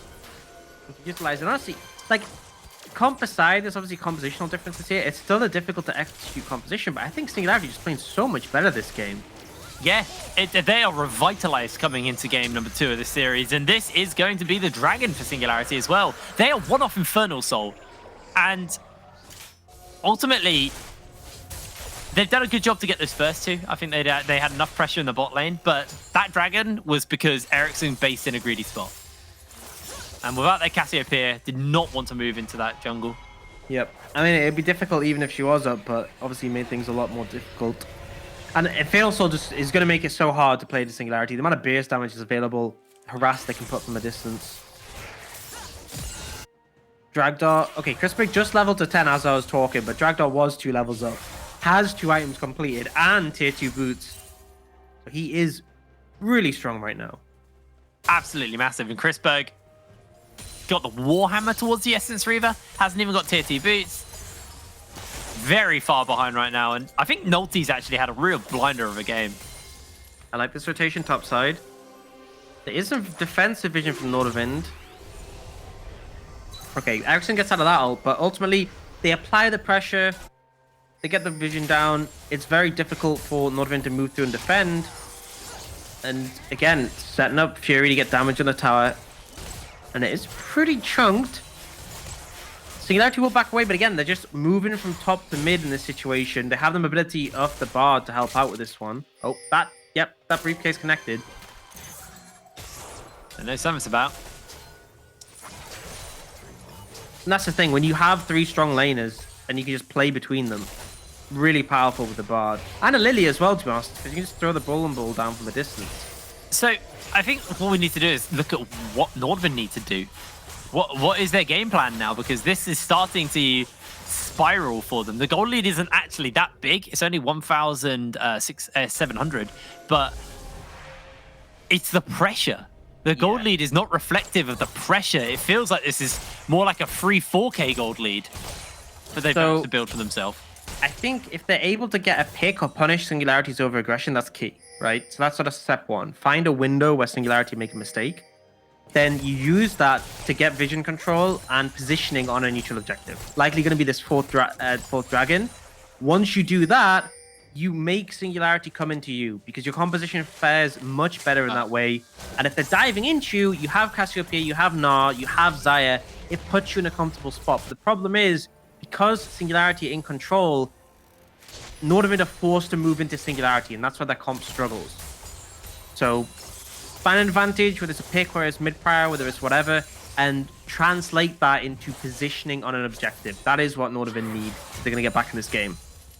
And Ericsson set up for the Death Rush, but with the fact that Prosper and Nolty were in the area, even with Sharp, just didn't think they had the ability to blow Fury up in time and make it a 2 versus 2. So just have to go for the reset, and that ultimately sacrifices their turret. So another turret picked up by the side of Singularity. That is only their second at the moment. So Yeah, and the far, gold lead isn't turret's humongous. The big looming threat is this dragon advantage. Yeah. And already the vision control has been set by Singularity. So I was talking about you need that advantage, you need to translate into positioning. Already a struggle. It is an Infernal map, so it's a little bit easier to move in just because the terrain's been cut away, but it doesn't really make much of a difference when you're on blue side, when you're moving into the dragon. It's more so moving to Baron that's helped out. And actually, they're just starting the Baron. I mean, they've got the ability to do it. This goes so quick. No idea this is happening. Yeah, completely sneaking this one away. And Singularity aren't even going to... They're moving away. You know why?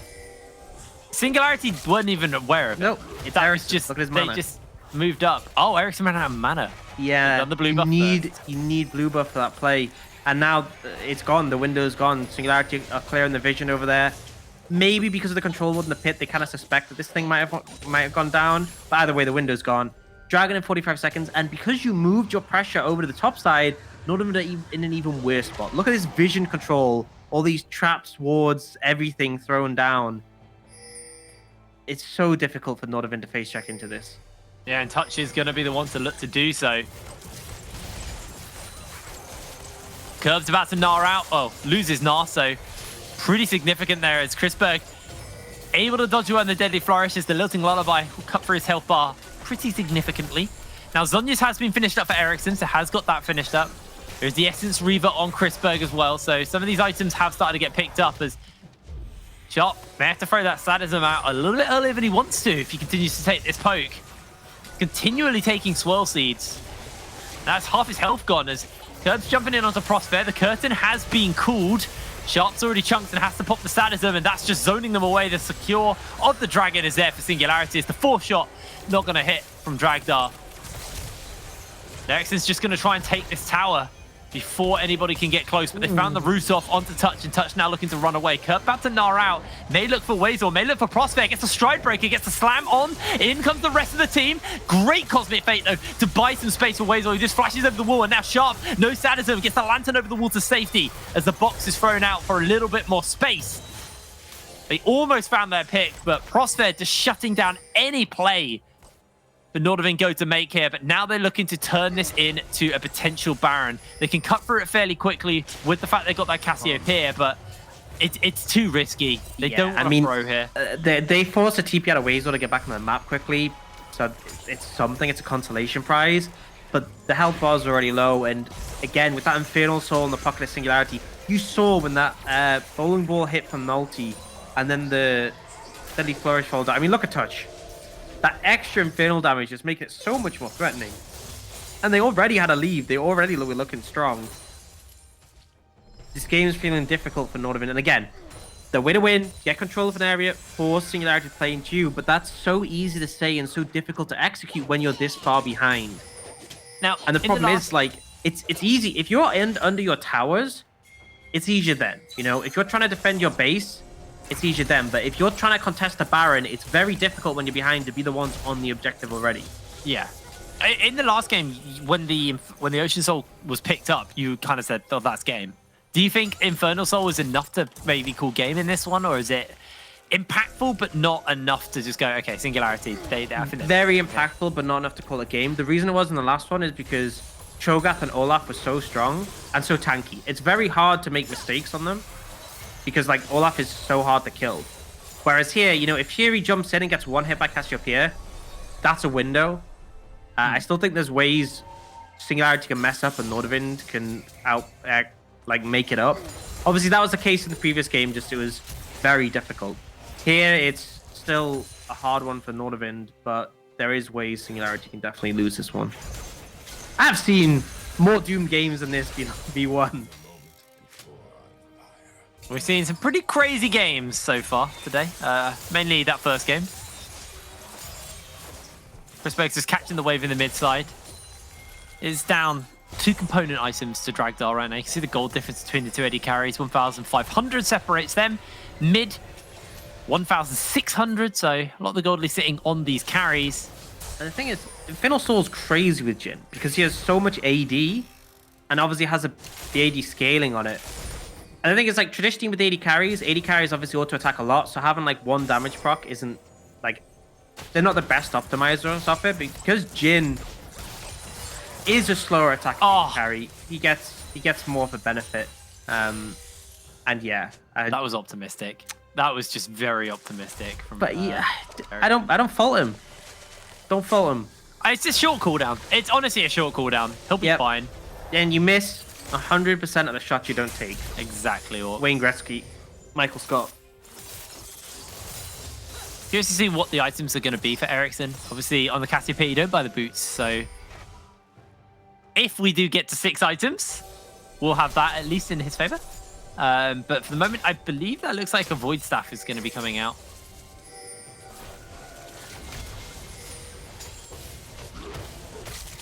Sharp looking to pick up the crab. We'll be able to do so as well with Ericsson doing zoning duty. And it's just a dance of vision. Elder Drake comes up in 2 minutes' time. And even though Nordavind are, you know, behind, they're not that strong. It's only a 3k gold lead, so it's not, sorry, a 2k gold lead, so it's not actually the biggest. And when you got this Cassiopeia, that Baron is a very real threat. We saw them attempt to do it earlier. The only reason, like you said, they ran out was because of the blue buff. They didn't have a blue buff on Ericsson. He just had no mana. But it's something they are very capable of doing, of bursting a Baron if they catch Singularity sleeping.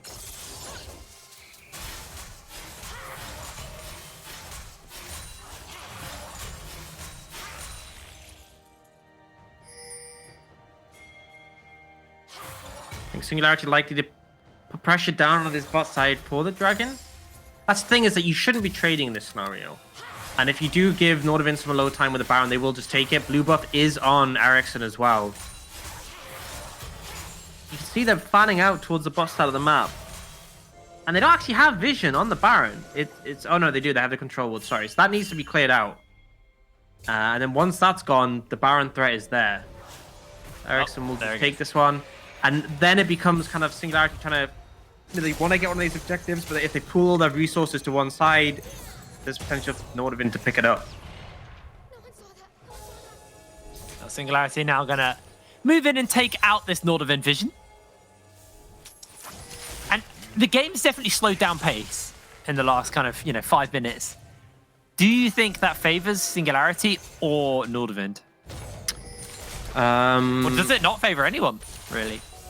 I think it favors Nordavind because the longer the game goes on, the less relevant the gold deficit is. Yeah. But I don't think it makes a massive difference because the gold hasn't changed that much. They cannot wait for the objective. Touch is in trouble. Touch has to flash. Is able to survive from the deadly flourish, but he's almost cooked. It's not enough. The Petrifying Gaze connects in by Ericsson onto 2 members as Curve closing in on the Gnar. Singularity's health bars are so low, but it's just not enough. It was a sliver of health. They're able to escape, and Nordavind actually do now get the inside track onto this Elder. This is Question good. is, are they going to go for it? They're going to look to start it up. Kurt's going to heal up for the moment.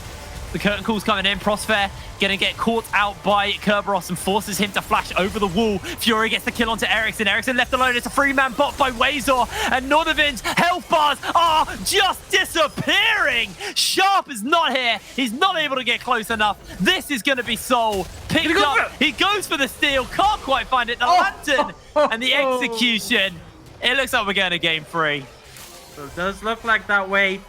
Again, I think the positioning was decent. They got onto the objective. They have the Dragon Pit that's opened up by the Infernal Soul.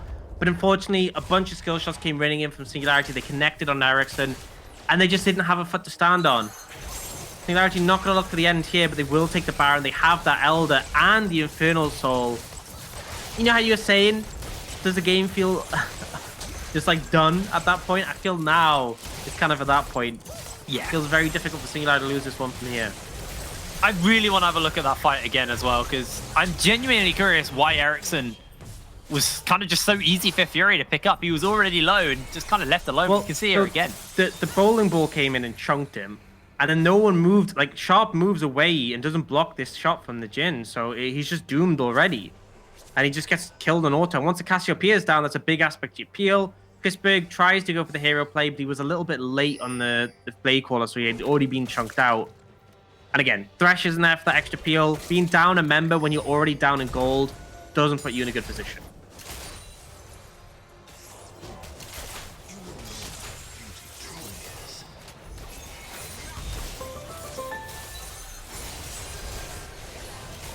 It is feeling incredibly rough, and Nordavind are going to have an amazing fight. But they got to wait out the Elder, really. They're going to have to just concede the base to this Baron Siege and wait out the Elder. They can't fight right now.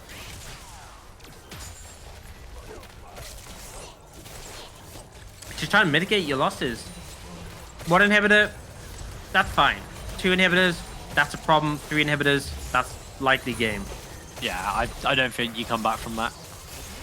And that's 1. Look at the damage. Sharp. Here comes the curtain call. Chrisberg getting focused out for the moment as Kerberos has to jump away from Fury. He's leaping in forwards. Ericsson caught out by the Tempered Fate. Punch hooks a minion. That's going to be Ericsson looking to flash away as Chrisberg pulls in the feathers. The shields are there. The Nexus is exposed. And they are looking for this desperation, but Dragdar cleanses, and he is able to survive. The Gift of the Elder secures 1. Now they're chasing him for more. It's a double kill for Dragdar. Underneath the fountain they go. But with an open Nexus, we're going to game number 3. Not much you can do from that positioning. Too many buffs on Singularity's side. Getting the early dragons really paid dividends for them, and the execution was just so much better. I felt like the team play, the coordination, everything was better from Singularity, every aspect, and delivered really solidly. Game 1, that felt like there was definitely windows where Singularity could put up a contest, but it just didn't deliver. Game 2, it just felt like they were in control for the whole thing. Yeah, honestly, really just a completely different team. Like, honestly, a very different team from oh, hello. That was playing the wrong things there. Very different team from Singularity from game number 1 to game number 2. Can they keep it up? We'll have to find out. But before that, we're going to throw to a break. And when we're back, we'll have our analyst to break that game down. See you in a second.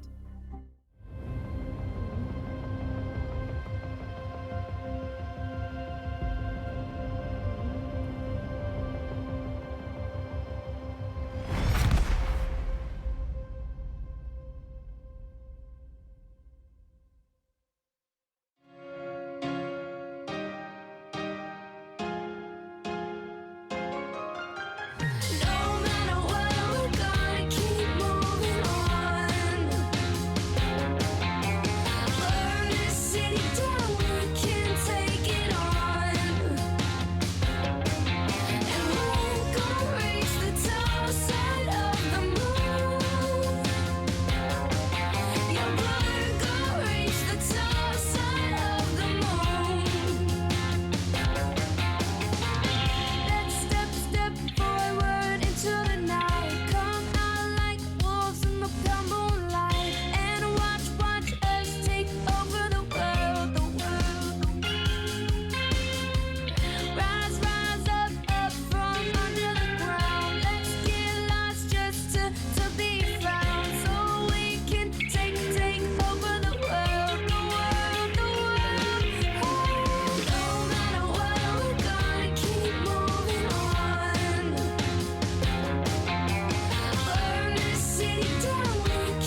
We're going all the way to 3 games. Both of our series, Nordavind and Singularity, take it to 1-1 apiece right here.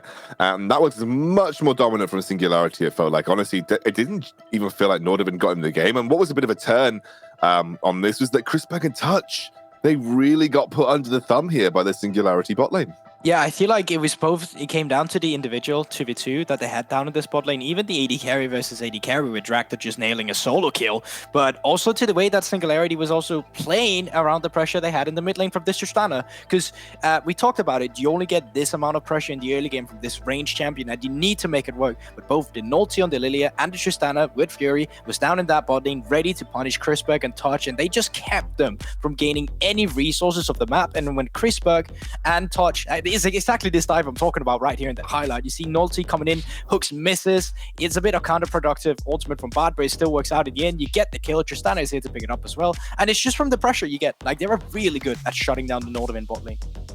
And Prosper was just so annoying on that bot. He was in the mid lane, he was in the bot lane, he was in the top lane. He stopped the first Rift Herald from charging and giving money onto Ericsson, who had been starving because he'd been getting camped by Nolty's Lilia. And he was literally all over the place. He was there at the correct time, at the correct place. Really beautiful ultimates. And his bard, well, if you say that a bard is extremely freaking annoying, I think you've done a really good job of playing the champion. Yeah, I think I've seen Prosper's bards a couple of times in competitive as well, and that definitely felt like the case. But honestly, Dragdown and Prosper stepped up in a series that I feel like they really needed to step up in. I think Crispberg and Touch are one of the best bot lanes we have in the NLC, just in terms of what they've proven throughout this split. And Nolty as well on Lilia looked super comfortable this time round. Like, just you could see he was kind of in his groove on that champion. I really think, especially with the draft being a little wonky for Singularity, like I think a lot of people looked at the draft and thought, well, Nordavind they've come out good here. Singularity just, really stepped up. They really didn't, and it came to that early pressure once again, especially around the objective as well. Like, it was just like, when Nordavind are not the team that gets the ball rolling around the objective as we've come to know them as, it seems like they look a bit lost. Like, are we stepping up here? Are we split? Are we cross-mapping, pushing a lane? We didn't really see all that throughout the game, and I think like it could have been perfect if Crispberg would have been the guy you just gave solo resources on a cross-map, but that just really never happened because he was shut down so effectively by Singularity. Yeah, absolutely. Let's have a look at the play of the game that we wanted to break down, Trouble. It is obviously you taking us through this, so let's jump to our drawing board. Yeah, and this is the clip right before the Elder Dragon spawns, and it is very crucial because as I keep playing the clip, you'll see that no one is trying, like this guy is extremely beefy. He should be the one frontlining to check for the vision in here, but instead it is Tatch who's trying to check for vision. And look who's over here, all ready to camp him and kill him. So if we play this clip, you'll see that Touch gets chucked down super low. He's actually really lucky he doesn't die. He has to use ult, flash, and ignite to get out, and this is the fight. If you look here, Gnar ultimate down, Mundo ultimate, which is very crucial because this is the only reason that the Jhin cannot play the game, and it's out. You have no Cassiopeia ultimate, which means that the entirety of Singularity can run at them if they wish so. And all they had to use is just Lilia ult and Gragas ult. Every single crosser ult from from Nordavind is missing from that fight. So if we move a little bit forward, yes, Tatch doesn't die, but he's not going to be there for the next fight. And as you can see here, Kerberos is going full Gnar, so they're going to wait this out. They do have the HP bars all over here, so they're just going to hover behind the wall, wait for the dragon to get started. Jhin starts the ultimate, and the Mega Gnar goes on to just the bard. That gives complete freedom from the two carries to just rain into the fight and completely dismantle everyone else. You know why? Because this guy is not there to save them with a lantern, and that was pretty much the entire fight. Sharp is going to give it his best shot to try and blast on himself into the pit, try to steal the dragon, tiny bit too late, and then gets slapped with the Elder Dragon buff as well. Feels bad, man. Yeah, feels pretty bad, man. That was, good display, honestly, for Singularity, pretty much in control the whole game.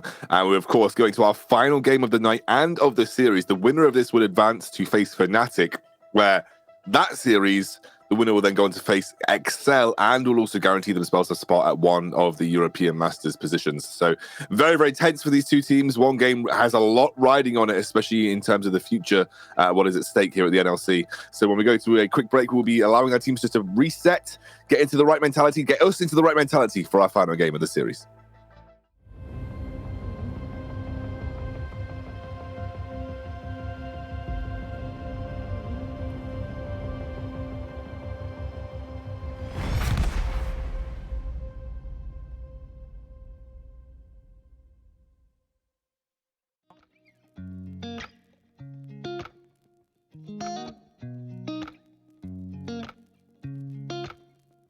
Ain't I mistaken?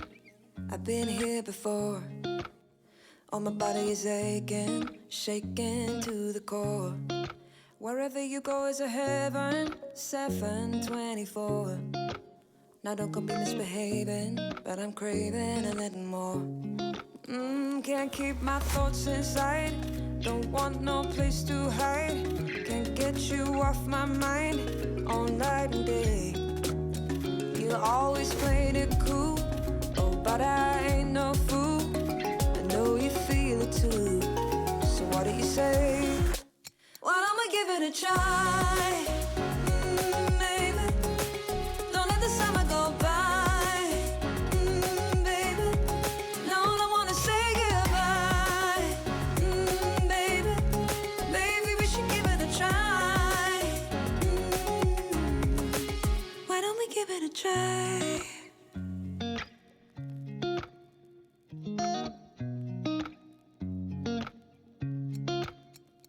Ain't no mistaken, I'm taken with you. All my body is aching, awaken anew. Oh, I think I'm in heaven it's true. Now don't go misbehaving, but I'm caving over you. Oh, can't keep my thoughts inside, don't want no place to hide. Can't get you off my mind, all night and day. Yeah, always playing it cool, oh, but I ain't no fool. I know you feel it too, so what do you say? Well, I'ma give it a try, baby. Don't let the summer go by, baby. No, don't wanna say goodbye, baby. Maybe we should give it a try. I wanna think about every time you look at my way. I wanna make the most of this high, I wanna talk about every time you wanted to stay. I wanna make the most of this night, so what do you say? Why don't we give it a try, baby? Don't let the summer go by, baby. No, don't wanna say goodbye, baby. Maybe we should give it a try. Why don't we give it a try?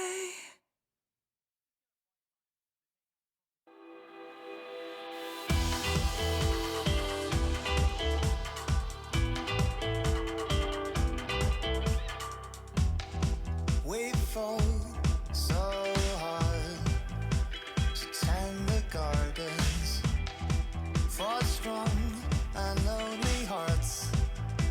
The roofs are falling under the boughs left in the summer, striving to find places for cover. We can't abide. Breaking your backs and falling on the stone. Out on my own.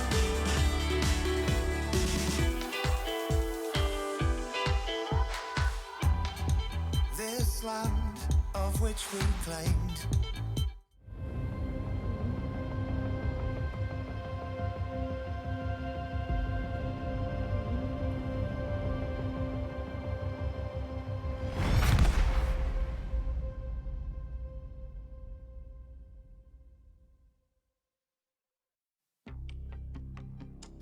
We are into draft already, I believe, here between Singularity and Nordavind, our third game and final game of the night. We've gone all the way to 6 across both of our series, and it is going to be the Nocturne ban against Sharp, something that he had pulled out previously, did pretty well. The Hecarim ban and Seraphine, Senna, and Syndra, the 3 S's. Well, there we go. And question is, what is the last ban going to be from the side of Singularity? Are you finally going to get rid... Wait, is actually Nordavind banning out Syndra themselves? Beforehand, there was Singularity. That's quite interesting, because then you're leaving Singularity open with another ban if they want to, which could potentially be the Gnar that they banned in the first game. And my interest is, are they gonna make a takeaway on that Tristana now? Because I feel like it's been a huge priority for Singularity every time Nordavind has just first picked the Thresh. Don't know if it's made sense for them yet, and I want to see that adaptation. There we go. The Tristana comes in from the side of Nordavind, where you're able to punish either as a flex pick in the mid or top lane, or you could put Chrisberg on a comfortable carry matchup down in the bot lane. I think usually the reply here to Tristana could very well be the Caitlyn. You do have the range onto the Tristana and you do push the lane really hard. And together with a Karma, that could be a very good duo to have in the bot lane, because the Tristana Karma, I felt like Bulbul mentioned, it was a little bit of an overkill onto pushing, but a Karma together with a Caitlyn is like one of the S tier pushing lanes. You sort of transition her around the map and you do what Tristana does, but better. I think Lilia is the lock for sure. Lilia is the lock. It's something that Nolty's so comfortable on, and if he's performed like he performed last game, you'd expecting some big things from him, kind of controlling the pace of the game. Let's see where Nordavind go with their responses. What junglers do we have left for Sharp that we think would be pretty good in this scenario? I think you can always go for Duty and try and contest. Even Kane has been an answer into Lilia if you want to go for that carry performance. But I'm a bit worried if they go with the Thresh here, because then Morgana will be a huge value pick coming in. You get the binding together with the trap, and you get the Black Shield against that Thresh. So I could be a bit worried about the Nordavind bot lane when Thresh is having this much priority, especially into Caitlyn. Also, they did pick the Karma into the Thresh on the first game, if I remember correctly. That worked pretty well for them. And I do really favor it, especially when you have like a Lilia comp, a Caitlyn comp. You do like the shields. I think it's going to be huge value here if they go for something that can protect them, such as the Karma with the extra shield for the Karthus ultimate, or something like the Bar that you can Zonius everyone in when the Requiem comes down. Prosper had a fantastic and very annoying performance on the Bard in the previous game, and he works wonders with the Caitlyn too. Alright, so now with this Karthus coming in, I want to see more range. I want to see you be able to make sure that Singularity is not able to come in and contest any objective without losing at least one member. That's where we see the CS. That's where we see the gangplanks for the Cannon Barrage together with the Requiem coming in. But at the same time, Singularity with this bot, like, they got some tools to stop the Karthus ultimate, but you need to be quick with it if you want to make it work. But with this, you can see Singularity, they're actually pinching out the AD carry pool. They're not certain this Tristana is going down bot lane yet, and it could still be the Jinx. It could have still be the Sivir into the Caitlyn as well. So there's a lot of options available with flex picks like Tristana. It's either that or they're trying to force Ericsson to play the Tristana mid lane so they can have the upper hand down the bot lane. Caitlyn does really well, so they shouldn't worry about that one. But any mage in the mid lane will suffer to a Tristana push right there. And there you go. You just found the 2 long-range ADCs that are left available, and you're going to have to put down the Tristana right there. You can't play the Kai'Sa into the Caitlyn. It's extremely dangerous. Short range versus long range, you're going to get poked out a lot. What I would like to see from Singularity is hard engage, like super smashing hard engage. You need to get the backline. You need to reach the Karthus. You need to kill him fast, because if he's able to lay waste in the entire fight and then press R, it's going to be extremely hard to deal with. Gnar's still up, by the way. Don't know if anyone's kind of caught on, but Gnar is still up as a potential pick here for like on a blind scenario on the top lane. So real quickly, that could be Karthus bot lane. Potentially. Haven't seen it in a while, but potentially.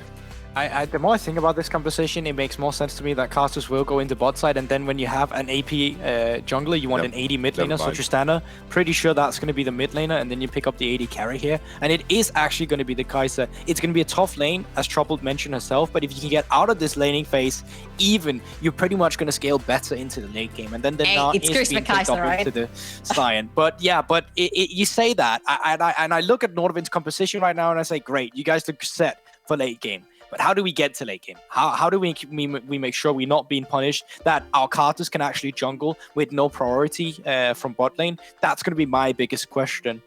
I actually don't really like the Nordavind composition at all because they all want to do different things. They now want to jump in together with the Kai'Sa and the Tristana, but the Thresh is at the back and the Kalthus is at the back. And then Team Singularity have done a really beautiful front-to-back composition with the Sion in the front line together with the Ryze, the Bard to make sure the back line is being kept safe together with Lilia, and a free hit in Caitlyn. Get anywhere near, Ryze is there to stop you, Bard is there to stop you. I just think that the Singularity composition is just much easier to execute right here, and Nordavind are gonna have to pull something out of their hat because you're gonna lose priority, like Goodball mentioned, in the bot lane. Top lane is not necessarily gonna be able to be diveable really easily, and Singularity could pull out the cheese with the Sion and triple buff themselves, which will immensely hurt the Kalthus. Gulbog, any final thoughts before we hand over to our boys on the Yeah, I was thinking for a long time. I think you have to cheese this by being individually better with Nordavind's composition because it is just easier to play Singularity. But I think like Touch, if he can show up on this Thresh, if you can get a kill towards the spot lane, if you can make sure that this push from Caitlyn does not come through and you just scale decently into the mid game, I can see it work. But it's so hard for them to make that work. Absolutely. Well, let's see. Which team will advance to face Fnatic, Singularity or Nordavind? Gonna hand it over to our boys. This is it. One of these teams, this will be their last game they play here at the NLC. They'll be done so after this point. And as we do take a look at the comps, there are a few things I want to hit on. Gulborg said that he liked what Nordavind had going into the late game. His question was, how do they get to the late game? And that is a real concern. When you're looking at a thing like a Lilia that's going to power farm, Karthus wants to be able to just free farm. If you lose your lane priority and you're getting constantly invaded, you are going to have... Sharp is just going to have the roughest game. So how do they get to the late game, Orcs? Outplay. I think it's honestly tricky. I think the pressure's going to be on.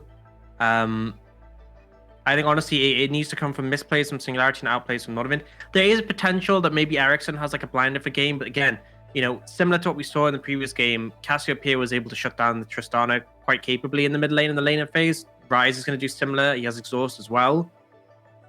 Really, it's like maybe an overstep in the bot lane. You know, a good hug from Touch, good follow up from by Chrisberg. You find a window there. There's definitely avenues in. I would say it's just the pressure is going to be on. Yeah. Absolutely. We did have a light pause, but that has now ended, and we have loaded through onto the Rift for our third game of this series and sixth game of the day. It's been a real corker. Every series has gone all of the way, but the winner of this will go through to play Fnatic in the lower bracket final, and then the winner of that game will go to play XL in the grand final for the NLC. And the winner of the lower bracket final does qualify for the European Masters, and loser goes home empty-handed. So, you know, one step closer to the E-Masters for either Singularity or Nordavind if they can find this win. As we head on to the Rift for our sixth and final game of the day. Guaranteed final game. One of these teams will be leaving playoffs on the back of this. Definitely been a close one. And honestly, as much as we've been talking about the Singularity draft, I fully expect there to be a lot of fight coming out from Nordavind in this one. A lot of comfort picks. The Thresh for Touch. Chrisberg on the Kai'Sa and the Narf for Kerberos. That's the thing, when it comes down to these clutch final games in a series, comfort often can win out.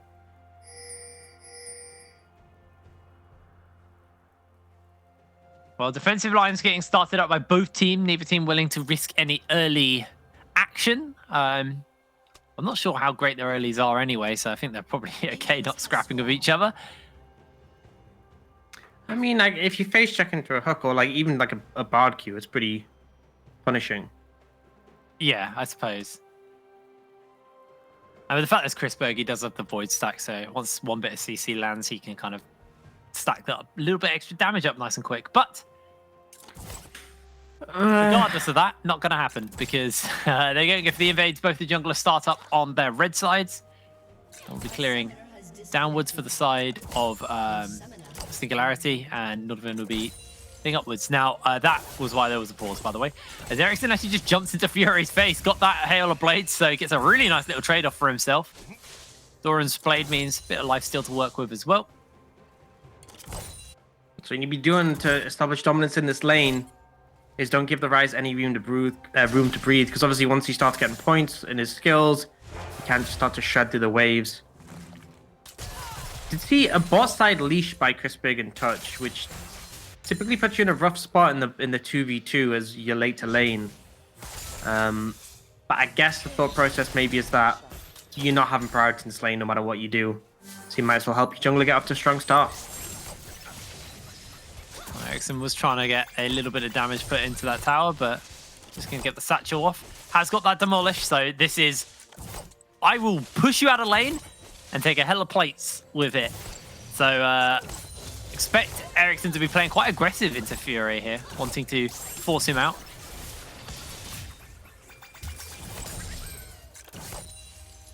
Yeah, but that's when it gets tricky when Ryze can start firing back. I actually feel like Ryze is in a decent spot at the moment. Not heavily utilized, but he's sort of had a little bit of a resurgence here and there.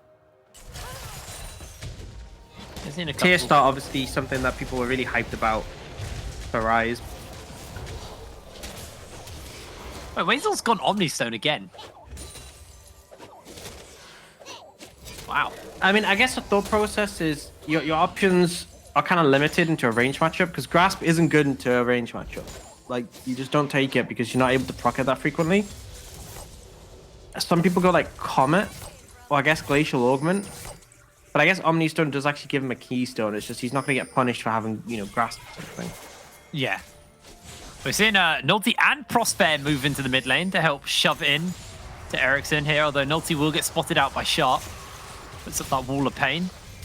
Now Touch has also roamed over. Fury needs to be a little careful as they actually jump in forwards. They're looking for the flay back onto him, and Fury goes so low. Great little dodge out on the hook. A lot of damage go back towards Ericsson. But he gets heavily chunked out. The win is still for Nordavind. 2 summoners for nothing. Fury's flash and exhaust down on the back of that. Just a little bit over aggressive. You gotta expect the follow-up roam. You know that Thresh is missing from bot. Touch is looking for it. Gonna look for the interrupt. Curb's coming in for the slow. They're gonna go for the flay back, and that is going to be first blood for Kerberos. Ericsson teleports back into the mix as well. With the Ryze forced out of lane, this could be Ericsson getting a couple of plates in the mid lane. Although Fury will be up soon. I get they wanted to push the wave in so he could reset, but it just very much felt overforced. You try to get the push, you couldn't. You waited for too long. Touch shows up, you lose your summoners. You stay again. Kind of got what was coming. I mean, I did ask you, how do they get too late game? Stuff like that. Nice little smart rotations. Get yourself an advantage in the mid lane. Kerberos as well. Punish mistakes from Singularity. Yes. Because they're not flawless. Kerb taking a lot of damage from the minions just passively here, so just need to be somewhat careful about that. Does have teleport though, so he can just reset and teleport back to the lane to catch this wave.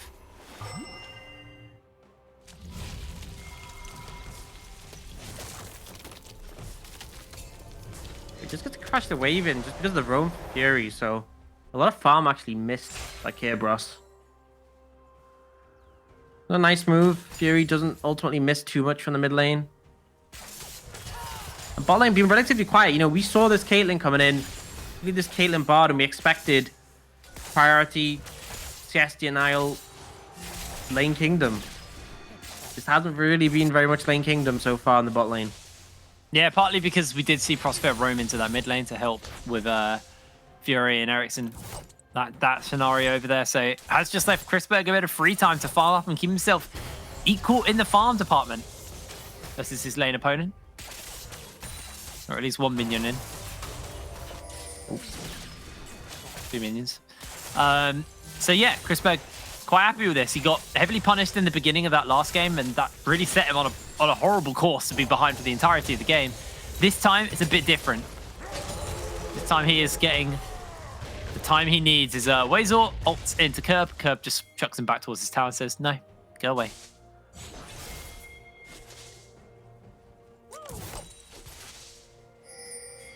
The question is going to be when first dragon comes through.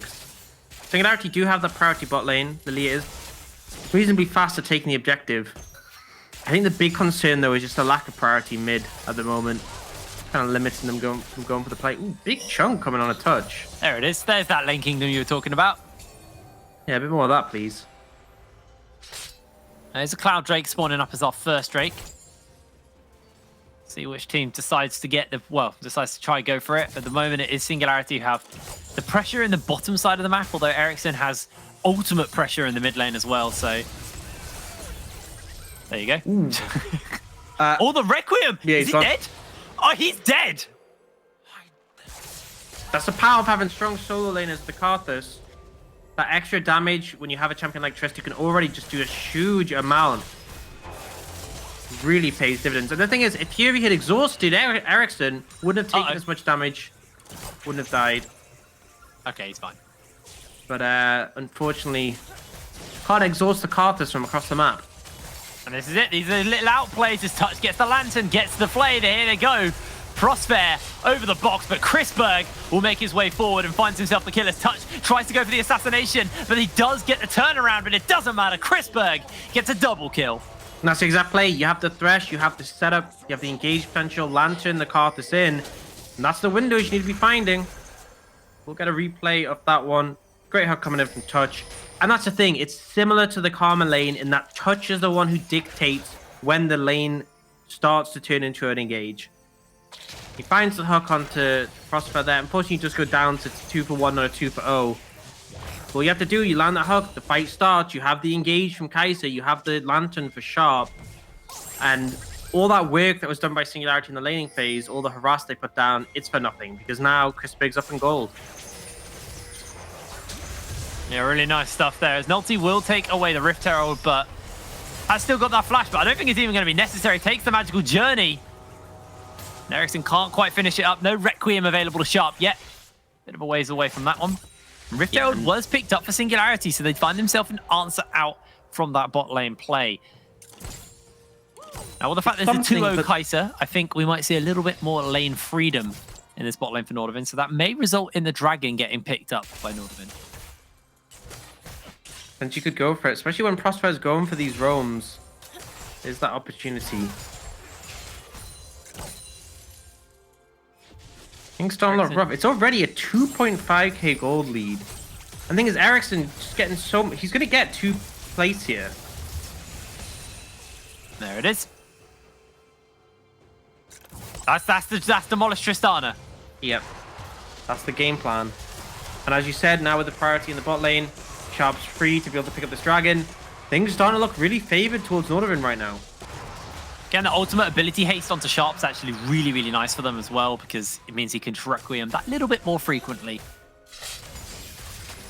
There's a Touch. It's going to get chunked out by the traps from Dragdar. We're 9 minutes in. We can take stock of where we are right now. The team who we said had a great late game are ahead early in this game, 10 minutes in. Chrisberg building towards his Mythic has diverged into the double longsword, so it might be that's rated before Mythic, which we did see quite a lot for a while onto Kai'Sa's. Nolty is in this bottom side of the map, but so is Sharp. Sharp will get spotted out in the Cosmic... Tempered Fate, sorry, not Cosmic Fate. The Tempered Fate doesn't hit Touch, and that is that's a bit of tragedy for Prosper. It's hard to watch. Swing and a miss. Again, like, you know, Fury's trading back in return, but the item difference is so big. Kind of surprised we haven't seen a Seekers come out from Fury. I mean, I guess he hasn't really had time to buy one, but he could have Tier and Seekers now, which definitely would help against the Tristana. And I think some priority should be put towards that just to survive that 80 damage. Especially as like Azonius is a really valuable item in this game anyway later on, because you can dodge the Requiem with it. Yes, it's one of those things you kind of, you know, when you play Karthus, seeing that item is tilting. Let's go Banshees and Zonyas. Get the double. One of them's getting popped. As Kirk's going to find Prosper, but Prosper just takes a magical journey to safety. And Fury, once again, just getting all in. As the Requiem probably going to come down. Bye-bye, Fury. Yeah, bye. There he goes. Outplayed. Yeah. Once again. Well, he does have the Seekers now. Having that earlier potentially could have been a difference maker, maybe not. Is a Gale Force Tristana rather than the Krakatay we've seen, so even more sort of assassination focused. And Eric's just having a great time in the mid lane. Hammering away at this tower. Very little recourse. Ooh, isn't going to get that plate, though.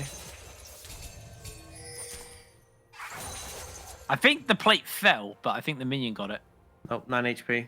Are you kidding me? You just walk up and order it, honestly. Yeah, I think I would. And then you die, and then... Yeah. Not Oh, yes, flash and rocket jump. Tristana. Can't true. feel like Burn, it, yeah. flash, and rocket jump. That 9 Under tower HP. to make sure you get the plate. Yeah, got ya. Go on, Ericsson. Go get it.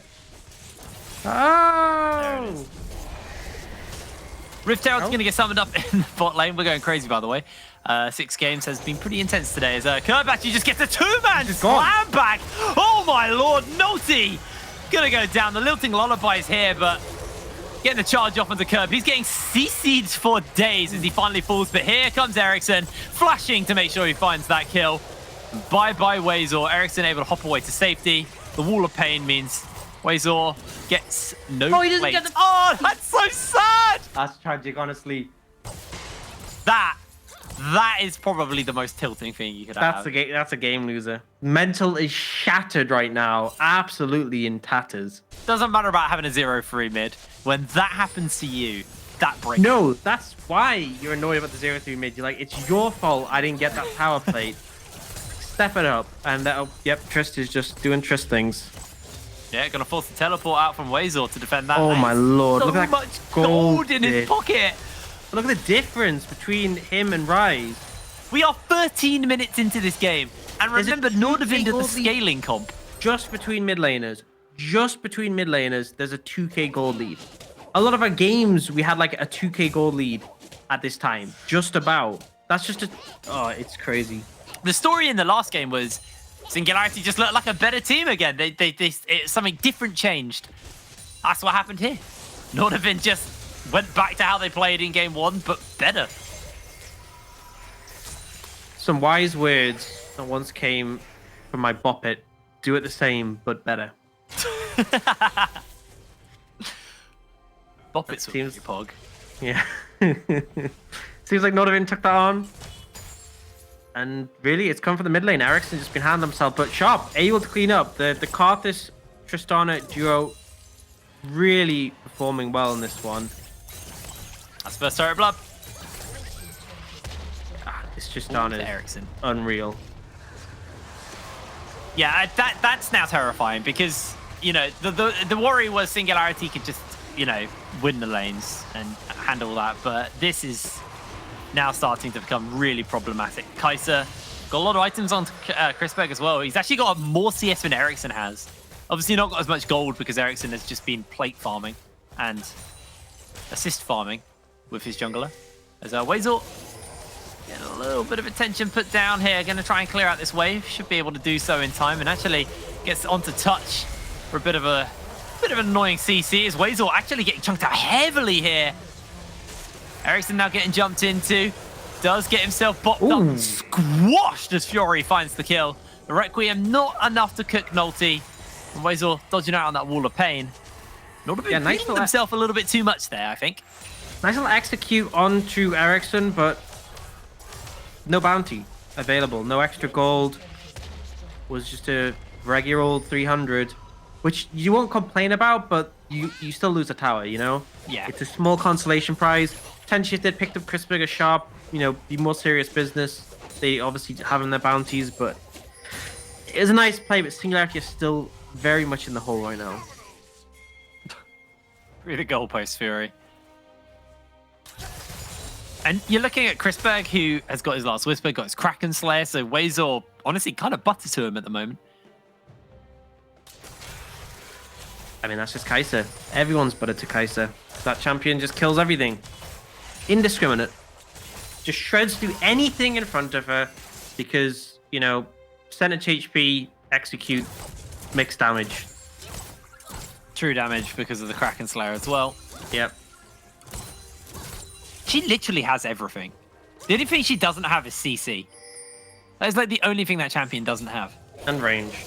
Wasn't she Well, longer she range? technically has range. It might not be the longest range, but she does True, technically but like, have wasn't range. she longer? I'm sure she was longer range of Elise as well. She had like a high auto range, like 550, not 525. Yeah, I actually can't remember. She's got the same range as Lucian, right? And Vayne. I think she's in that pool of AD carry. No, Vayne has 550. Oh, she actually has less than Vayne. Okay. Yeah. Yeah, maybe she had Vayne Just range. Vayne feels shorter because she has no abilities that can go on like further. Yeah.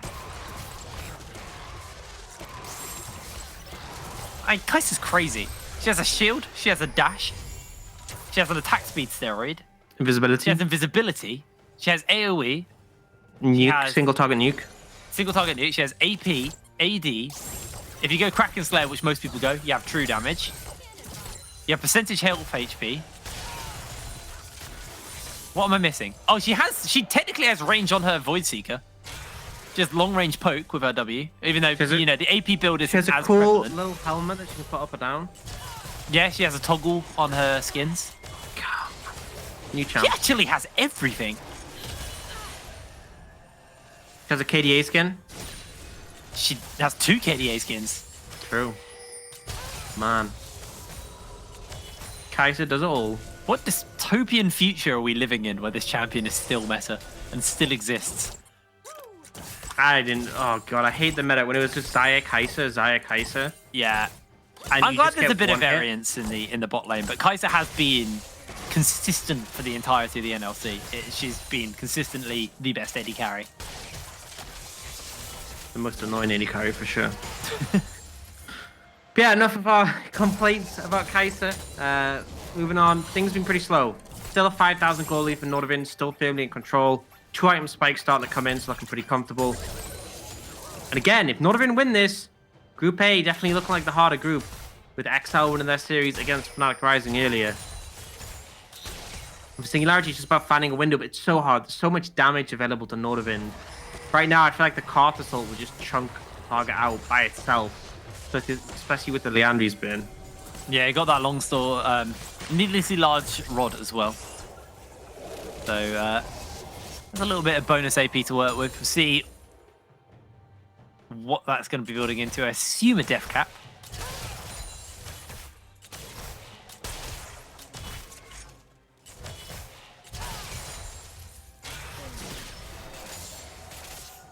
It's just slowing down a little bit. Now, dragon spawning up in 25 seconds, so expect the tempo to pick up momentarily. Yep. I mean, that's a third. Here's a question. Do Singularity contest it? Because you're in a rough spot. Now, because it's a Mountain Drake, being in the pit is actually pretty scary. Because, it's more enclosed. Skill shots are harder to dodge when you're in there. So there's definitely, a way that Nalty can throw his bowling ball down. They can set traps up. But it's very difficult. And I think it looks like they're just not going to contest it. They're going to wait for the soul. And that's when they're going to fight. Which means we get a little bit more farming time to go through, but that time is ticking. It's really ticking, and Sharp 2-level lead over Nulty as well right now. That is a big Carthus, 205. Gonna steal away this blue buff and got himself the Scuttle Crab.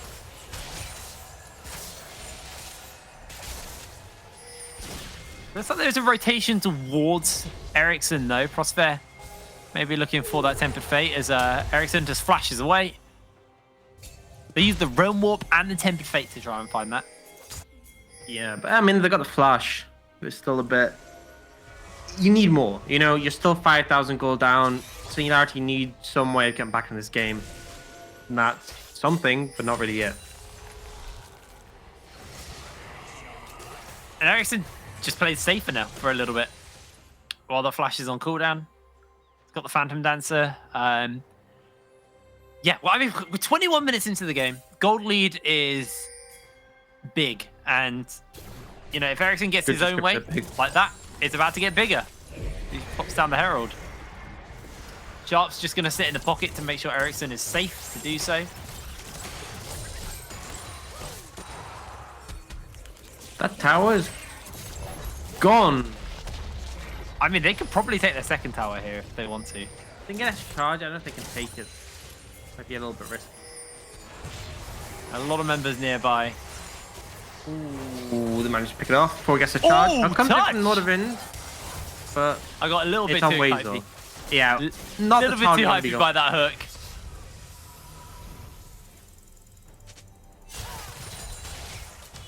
Three minutes until Mountain Soul comes up. I promised you action on the last Drake. We will deliver on this next one. Scammed. Honestly, Jake, scammed us. Promised me the action and it wasn't there. I know. How are people supposed to believe? Well, Singularity, you know, quite rightfully so.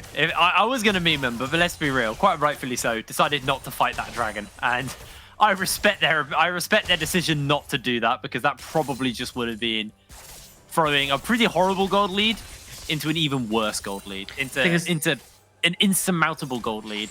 Thing is, they're 6k cooldowns. It isn't like things are getting better. Ooh, he might get popped. Oh! Almost going down. Dies that, They may be able to get a little bit more. The Guardian Looking Shield. otherwise going to land onto Trap, two members. trap. They are getting the traps in. They're getting the damage down as well, but that is going to be an easy shutdown. Chrisberg picked up. That was nifty from Prosper to survive that one. Nearly went down at the very end. The Tempered Fate saves him, and then the turnaround, the sleep into trap combo, devastating for Chrisberg. No opportunity to flash away. Look at that replay. Yeah, I mean, I just thought he was dead in this situation. Ignite down, carve the sword with the Leandries, but Tempered Fate is just enough to keep him alive, and then because Drag does nearby, he gets Guardian. Sleep comes in, trap underneath. No way Chrisberg can do anything, just gets absolutely executed by the Gale Force Drag Caitlyn, with an ulti there to follow up as well.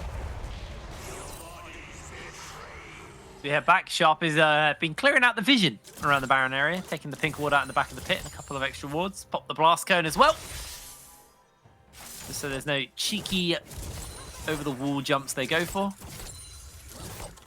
Ericsson now 2.5 items, closing in on that Lord Doms. Double Lord Doms means Wazor gonna have a problem with these AD carries. Double Everfrost onto Singularity as well. So Nolty actually going for the Everfrost on the Lilia. Did get a big buff recently. Made the cast time shorter of the stats as well. It's a much better item now. Really powerful for getting picks. Don't see as much on Lilia, but I can kind of understand it when you have these mobile AD carries dashing in. Having a route available in your kit, an instantaneous one, rather than obviously waiting for your sleep, is a pretty valuable tool. Yeah, it's pretty nice. Now, Nordavind may just give up this dragon and go straight for Baron here. Remember, they've got two people who are going to be able to cut this down so quickly in Ericsson and Chrisberg, but actually deciding to think better of it is Wazor. Going to get some attention thrown at him. The Swirl Seed gets dodged away. Curb has Nard out as he's looking to jump forward with that Stride Breaker, looking for that Nard, goes for the flash, slams in. Nolty's caught out, but it's actually Curb who gets the Lantern away to safety, and Ericsson's just free-firing into Wazor. Gale forces forwards, doesn't quite get the kill. Wazor gets away, but only momentarily. Here comes the Requiem, forces out the stopwatches of two members as well. And Wazor just going to lose fair amount here as the Dragon getting dissuaded. Curb able to jump away. 30 seconds for Sana TP back in. I just don't think you can fight this without him. If the dragon goes down, you are in an even worse spot. You're in a worse spot. There it is. Yep, there you go. You said it works. Gold lead. Mountain Soul as well, which at this point in the game is just so hard to break through on top of the goal difference. And you can see it's just kind of a lot of back and forth. Singularity, they do stop them on the Baron, but it's just an overstay. And Kerberos able to get in here in Mega Gnar as well. The Lantern allows him to get away on such low HP. Waze doesn't have that luxury. He doesn't have the Lantern to bail him out. And unfortunately, no real way of stopping that Requiem there. As we head out of the replay and back onto the Rift. Nordavind going fresh off these resets. Double Doms now have been finished up for Nordavind, and 3 items on both of their carries. The scaling comp have well and truly scaled. Ravadon's for Sharp. And he's level 16. Oh, Chrisberg Oh, he could be dead here. flashes the wall, and even though Prosper misses are, Chrisberg still gets chunked out significantly here. Yeah. Now Ericsson is Good just looking chunk for a out. bit of revenge here. Dragdar's going to get bopped away. Lantern away to safety as well. They do not have that Requiem up quite Yeah, you yet. need to get back to base before it's up. Level 16, Rabadon Shop. It's ticking. It's coming. Here it comes. Any moment now. Is he going to pull that trigger or is he not? I think he assumes it's been too long. He'd be wrong. I don't think Here it kills comes from the that. Swirl Seed. But I don't know. It's honestly hard to call. Charging in forwards here. This might just be the deciding fight of this series, of the day. The Requiem gonna rain down on Singularity. Nice locker. Everybody gets chunked. A massive shield, but even so, Dragdar chunked out heavily. Prospect also low. Now they found touch with the trap, but he's able to put some distance between him and the members of Singularity as he looks for the hook. Gets bopped up by the decimating smash, and Swirl Seed's going to go through the goalpost once again as Curb dodges out on that Everfrost. Health bars and Singularity are so low. All it takes is one key moment, one key gnaw as Wazel, the only one caught down. The Tempered Fate lands onto 2. The Lilting Lullaby is going to land onto 3 to follow up as Ericsson flashes away. Fury getting focused out here as the hook once again goes a little bit wide, but Chrisberg onto the flank position, taken down, and Ericsson has the resets. Ericsson has the chase. They are just going to continue to get through the health bars of Singularity. Wazel so low, and Curb just going to play goalkeeper. Bounty, whatever the word is, bouncer, that's the one. He's stopping them from getting close. Nice. Good save. Solid. Yeah. Honestly, Just it up. felt like it could have been an okay fight for Singularity, but the goal difference is just too big.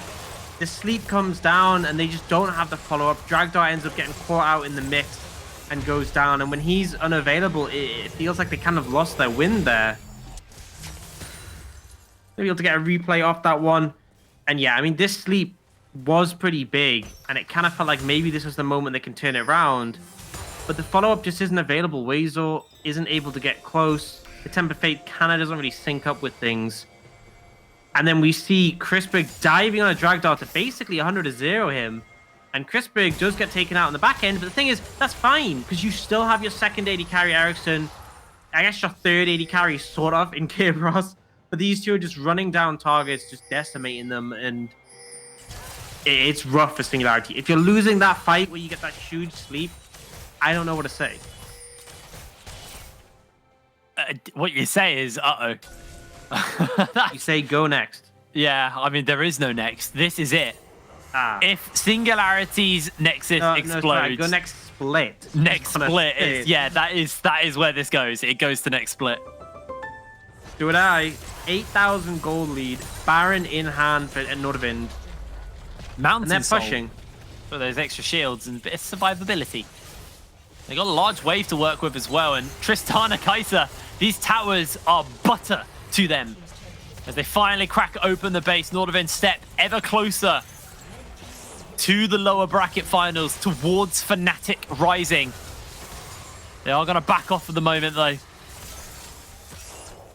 Nolty not able to completely find his bowling ball, as we do have a light pause, but already on my screen, the pause has come to an end. So don't worry, the tension's building up towards the end of the game, but we're already getting ready to go back into the action. So don't panic, it's all good.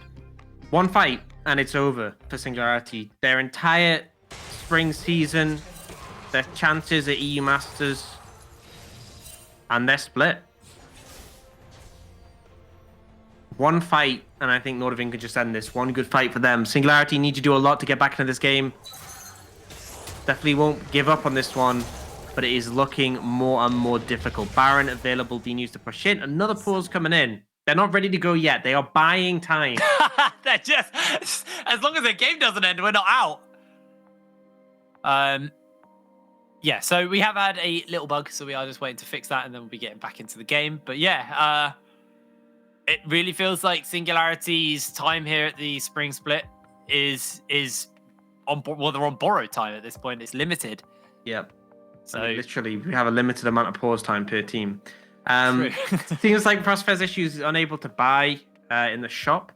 It could be because his team doesn't have as much gold. They are 10,000 down. yeah, or if our observer quickly presses X, we can see how much gold he's got. I'm pretty sure. Yeah. He's only got 300 gold. That's a couple Maybe of that's the gold wards, problem. it's Maybe we've gold sold wards. it. You know, if Yeah. you get in touch with the admins. Hopefully not. That isn't the case. But yeah, especially it's frustrating when you get a bug in these 10 situations.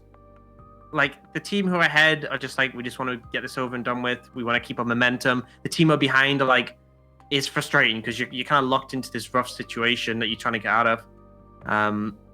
What you can do, that just be how it do be sometimes. It do be how do.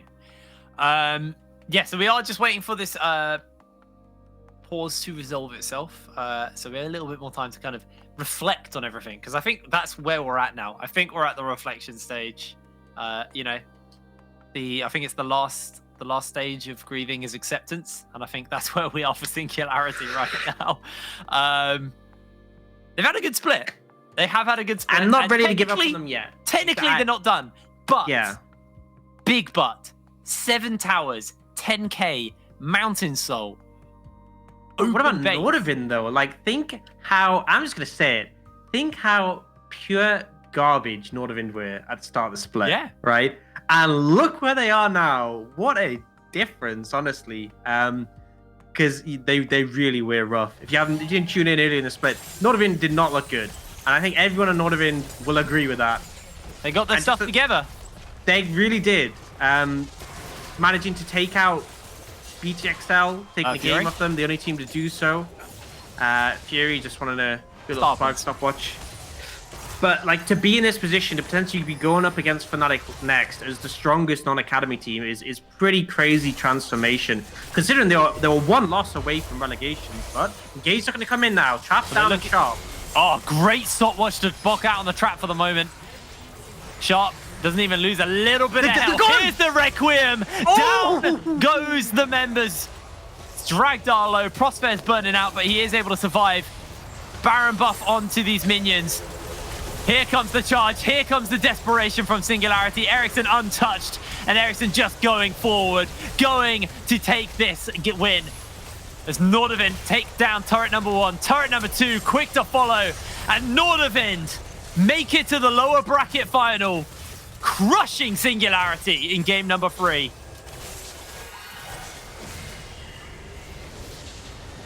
Honestly, just a destructive game. It felt like Ericsson came online, really challenging that mid lane matchup, and everything flourished from there. The Karthus just being able to press R and get those kills. Really clutch coming in this game 3 when they needed it most. And again, the transformation we've seen from this team is nothing shy of amazing over the course of the split. I think a lot of people are ready to write them off with their early displays, but to be in this position now, last non-academy team still in, looking to face up against Fnatic Rising for a spot at EU Masters and a spot in the Grand Final, it's pretty wild. It's really big for Nordavind. They are 1 series away from qualifying for the European Masters. Even like, just forget finals as well. Like, they are 1 series away, 2 Nexus explosions away from making it to the European Masters. Now, it is one hell of a guard standing between them and that goal, though. It is going to be Fnatic Rising, who I think it's fair to say did show some weaknesses in their series versus XL. So honestly, Never missed an EU Masters. Never missed an EU Masters. I am very, very excited for these games. They'll be up on Saturday, Fnatic versus Nordavind. But before that, we do have to throw over to Xscoundrel and the gang to break down today's action and that game. So Xscoundrel, over to you, mate. Thank you very much, Brain. And it's been a long day, and we are finally coming to the end of what was an excellent set of series. Everybody has been like lagging a bit. I mean, I was at 6:05 this morning because that's when Rupert likes to wake up, the little bugger. But yeah, it's been a long day, but I think we've had some excellent League of Legends to make up for it. That was a very dominant display, honestly, from Nordavind, and I think Singularity were kind of boxed out, and we were all questioning the Rise pick. Like, I think Trouble made a good point that the wave clear, very, very strong, I suppose, into a Tristana prevents the mid lane tower going down easily, but the range discrepancy you have versus a Tristana, even in the laning phase, it didn't look good for Fury. It really didn't look good. Listen, you just never came to that one through one point of the game either, so it's just like you can never utilize the laning phase, you couldn't utilize the mid game, and it just ended out being really messy. And I want to say I'm hype after today, Xcander. I had my prediction right for both games. I'm gonna. You did. Yes, I Prediction king. did. I'm Prediction happy about king. myself. I'm happy about myself, and I'm happy about these games coming out here. I think we got to see in Nordavind. They mentioned it a bit on the cast as well, but this is what I believe to be the strongest we've seen Nordavind. Yes, they had a slip up in game 2, but this game 1 and 3 is pretty much the strongest I've seen this team come together, because I look at this team and I'm like, you're not only reliant on Chrisberg, you actually have people that you can play around. I thought Ericsson did a great job in the first game and the third game on Tristan as well, showing that there are multiple carries on this roster. Yeah, I absolutely agree. And I think also they've gone from strength to strength.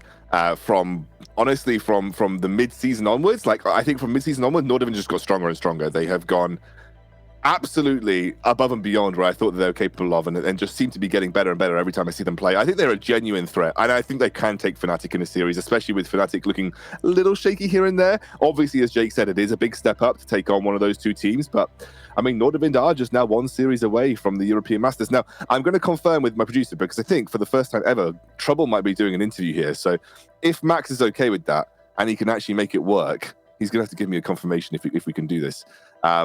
Then Trouble might be taking the interview and having a... He's saying no. Okay, I'm doing the interview. Right, I'm going to bring the interview in for Sharp. Sorry, Sharp, you get stuck with me and not Trouble. Oh, Sharp, hi, how are you? Hey, I'm good. I'm stuck with you again. I know, mate. I know. I feel like I'm just a bit of old hat at this point. You know. Oh wait. Trouble's going to ask me the questions, and I'm going to ask them to you. Okay, cool, all right. Trouble. Question number 1. I'm pretty sure Sharp can hear you, by the way. Yeah, I can. But I need to repeat them.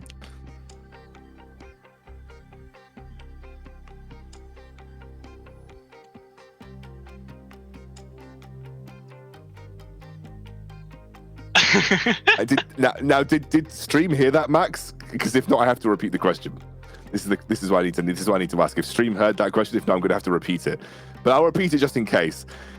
Trouble asked if because Chrisberg tweeted he's taking out 60% of the UK players, can Nordavind take out 100% of the UK orgs by the end of the NLC? Oh shit. I mean, I think taking out all of them that's left in the tournament, so XL and Fnatic might be hard, but taking out the rest in the loser bracket is doable. Doable. Okay, so you think you could beat Fnatic? You think it might be a big ask to beat XL? Yeah, I think judging by the level we saw today, Fnatic definitely looks beatable. I think we're gonna have to step up from our level of play today to take them down, but they definitely did not look invincible from what I saw today. A follow-up question to that. What do you think is particularly weak? Like, where do you think that you can exploit? Do you think you've got strength in the bot lane? Do you think you've got strength elsewhere on the map? I think Ericsson is really looking forward to sending February back to NA. Oh God. Oh, Sharp, please. Have we got past the watershed hours? We have. Okay, don't worry. We're past the 18 hours. It's good. Yeah. But what about you? Like, Nordavind have seemingly gone from strength to strength since the middle of the split. What was there anything that you particularly changed the way that you approached about the game, or was it just that you needed that first half to get into the swing of things? I think it was mostly just like getting into the swing of things, like getting used to each other, getting back into form after a break. Because we started really slow, but I feel like slowly but surely, like you said, we've really gotten into our groove. So it's more about getting used to each other and just getting back to form after the winter break. And one more question for you, Sharp, before I let you go. You're one series away from the European Masters, like one series away from guaranteed play-in spot for the NLC. Is that something that's now really weighing on your guys' minds, like just having that goal hover over your head? I think by winning the series, we've kind of reached our like expected milestone for the split. So I feel like we're just gonna go into the series against Fnatic just like having fun and doing our best. I don't think we're gonna feel the pressure too much. We're just gonna play our game and have fun with it, because we're content with what has happened so far. But obviously, getting to E Masters would be a huge bonus. Absolutely, and I wonder if Fnatic are going to ban your Nocturne like Singularity did every single game. Sharp, I'm going to let you go, mate. Have a nice night, enjoy the win, and we'll see you on the weekend. Thank you so much. See ya.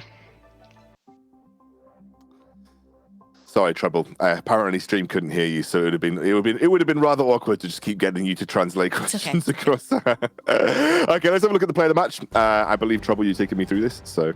It's actually Gulbog that's taking you through. Oh, Gulbog is. I am? Switcheroo. What? Wait. Okay, well, you're both taking us through it, so someone take me through this play. You want to find the play, Gulbog? Yeah, if anyone clip it is, I would definitely press it. Clip 3, thank you. All right. I didn't know I was doing the play of the match, but I'll definitely get to it. This is the match around the Baron buff, Baron fight. And you can clearly tell that Nordavind has been the team with the pressure coming into the play in general. And at this point in time, Nordavind are just way superior in strength as well, and they've been the one getting the objectives, someone throughout the whole time. And take a look onto Crispberg, because meanwhile everything is going on in the front line and Kerberos is going in here, is actually Crispberg on the side. Meanwhile, his whole team is bottled in sleep. That's going to go in here, and he's going in with pretty much no follow-up, even dashing over a trap.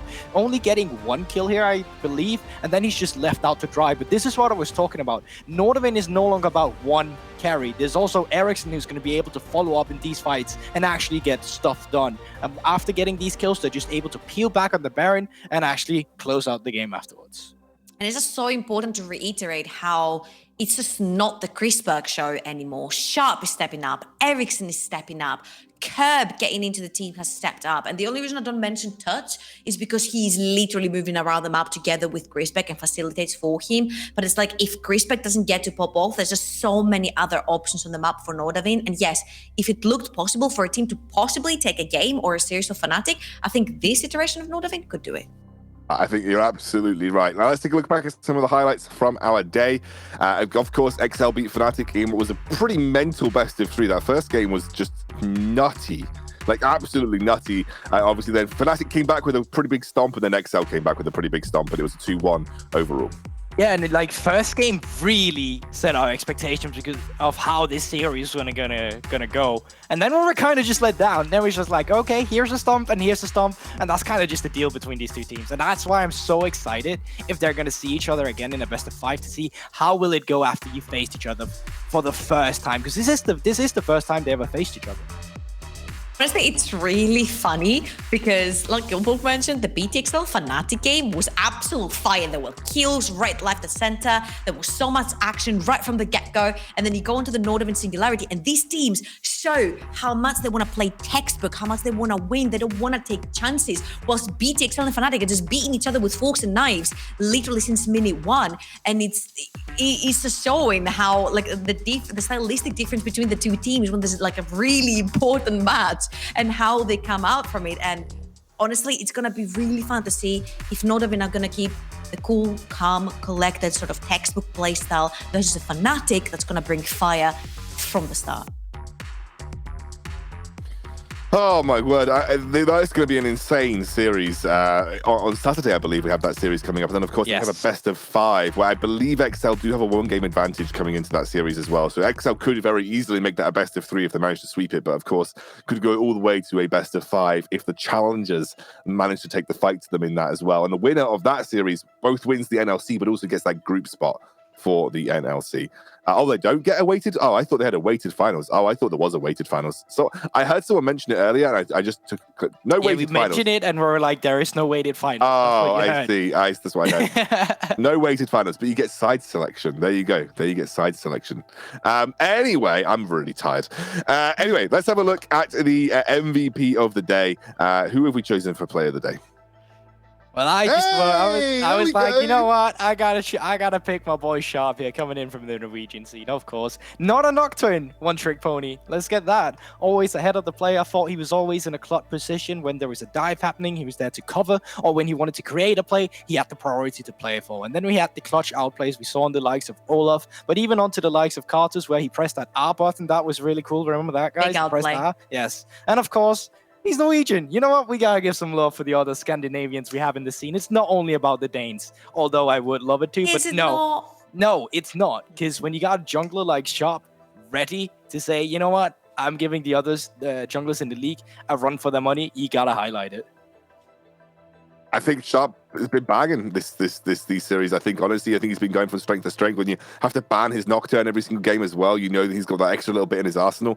Let's have a look at the bracket then to kind of round up where we are. We're coming into literally the end of the NLC. This is going to be the last two games or the last two series being played in our regular season and playoffs, with Fnatic Rising and Nordavind on Saturday. This coming Saturday, and then we have the winner of that series taking on BTXL in our grand final, which is not weighted, by the way, on the Sunday. So we have 2 days, 2 broadcast days left, but of course, that's not the only action going on right now. We have the Telia Masters, and I believe we have the semi-finals of the Telia Masters coming up at the end of this week on the Thursday and the Friday, I believe. Gulbog might be able to tell me. We do have I thought we had a little graphic for it. Maybe we've got a little graphic for it. I don't know. So you got it Thursday, March the 18th, and then you got it Friday the 19th. There we go. I was correct. And I believe it is Nairiki versus Bifrost on the Thursday, and the Swedish team. What's the Swedish team? All right. Let me take over. You got Nairiki, you go. number 1 seed from Finland, coming in against the number 1 seed from Norway, Bifrost. It's going to be a banger matchup. Nairiki went 4-0. Bifrost went 3-1. I remember. Galaxy Racer is pretty much the team who's been judged the team to just take it all. Like, they're the fan favorites, and they're going up against Danish 2nd seed Masonic, powerhouse team right there. You do not want to miss any of these matchups. Okay, well, he's done it for me. Absolutely bang on, lad. Right, Telia Masters got loads of awesome matches, and of course, the winner of those 2 series will go on to face, I believe, Eminem and Dusty, either or, depending on their seeding, into our relegation matches, which will come after the finals next week. So we haven't got all, like, NLC is still going on beyond this week. It's just those relegation matches that are yet to take place. And of course, those are the winners of the Telia Masters that will go on to face losers, or I say our lower place teams in the NLC for those spots in our forthcoming season in summer. Now, that's it for today. It's been a long one. It has been a long day. Trouble wants a kebab. Daddy Scoundrel I'm literally wants to just go to running. sleep. Gulbog I want to do gonna one more go. series. It's going to Looks another fine. Had his series. snacks. He's fine. He's fine. I will die if I did not sleep in the next 5 minutes. So, thank you very much for watching here on the NLC tonight, guys, and congratulations to both XL and also to Nordavind for winning. And of course, we then have our series coming up at the weekend. We'll see you then.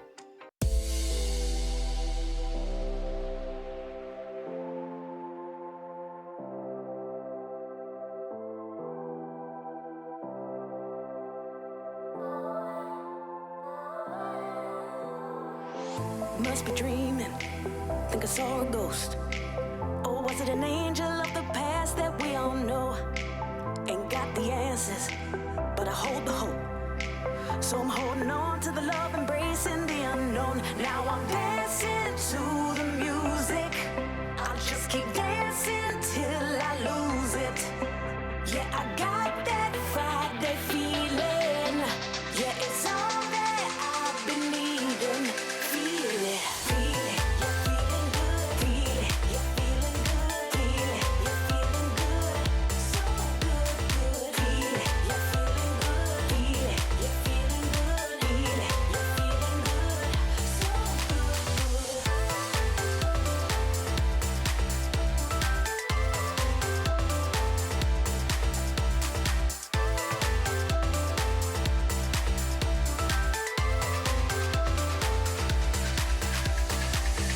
If I'm dreaming, I don't wanna know. 'Cause this is all I need, a perfect story told. I ain't got the answers, I still hold the hope. So I'm holding on to the love, embracing the unknown. Now I'm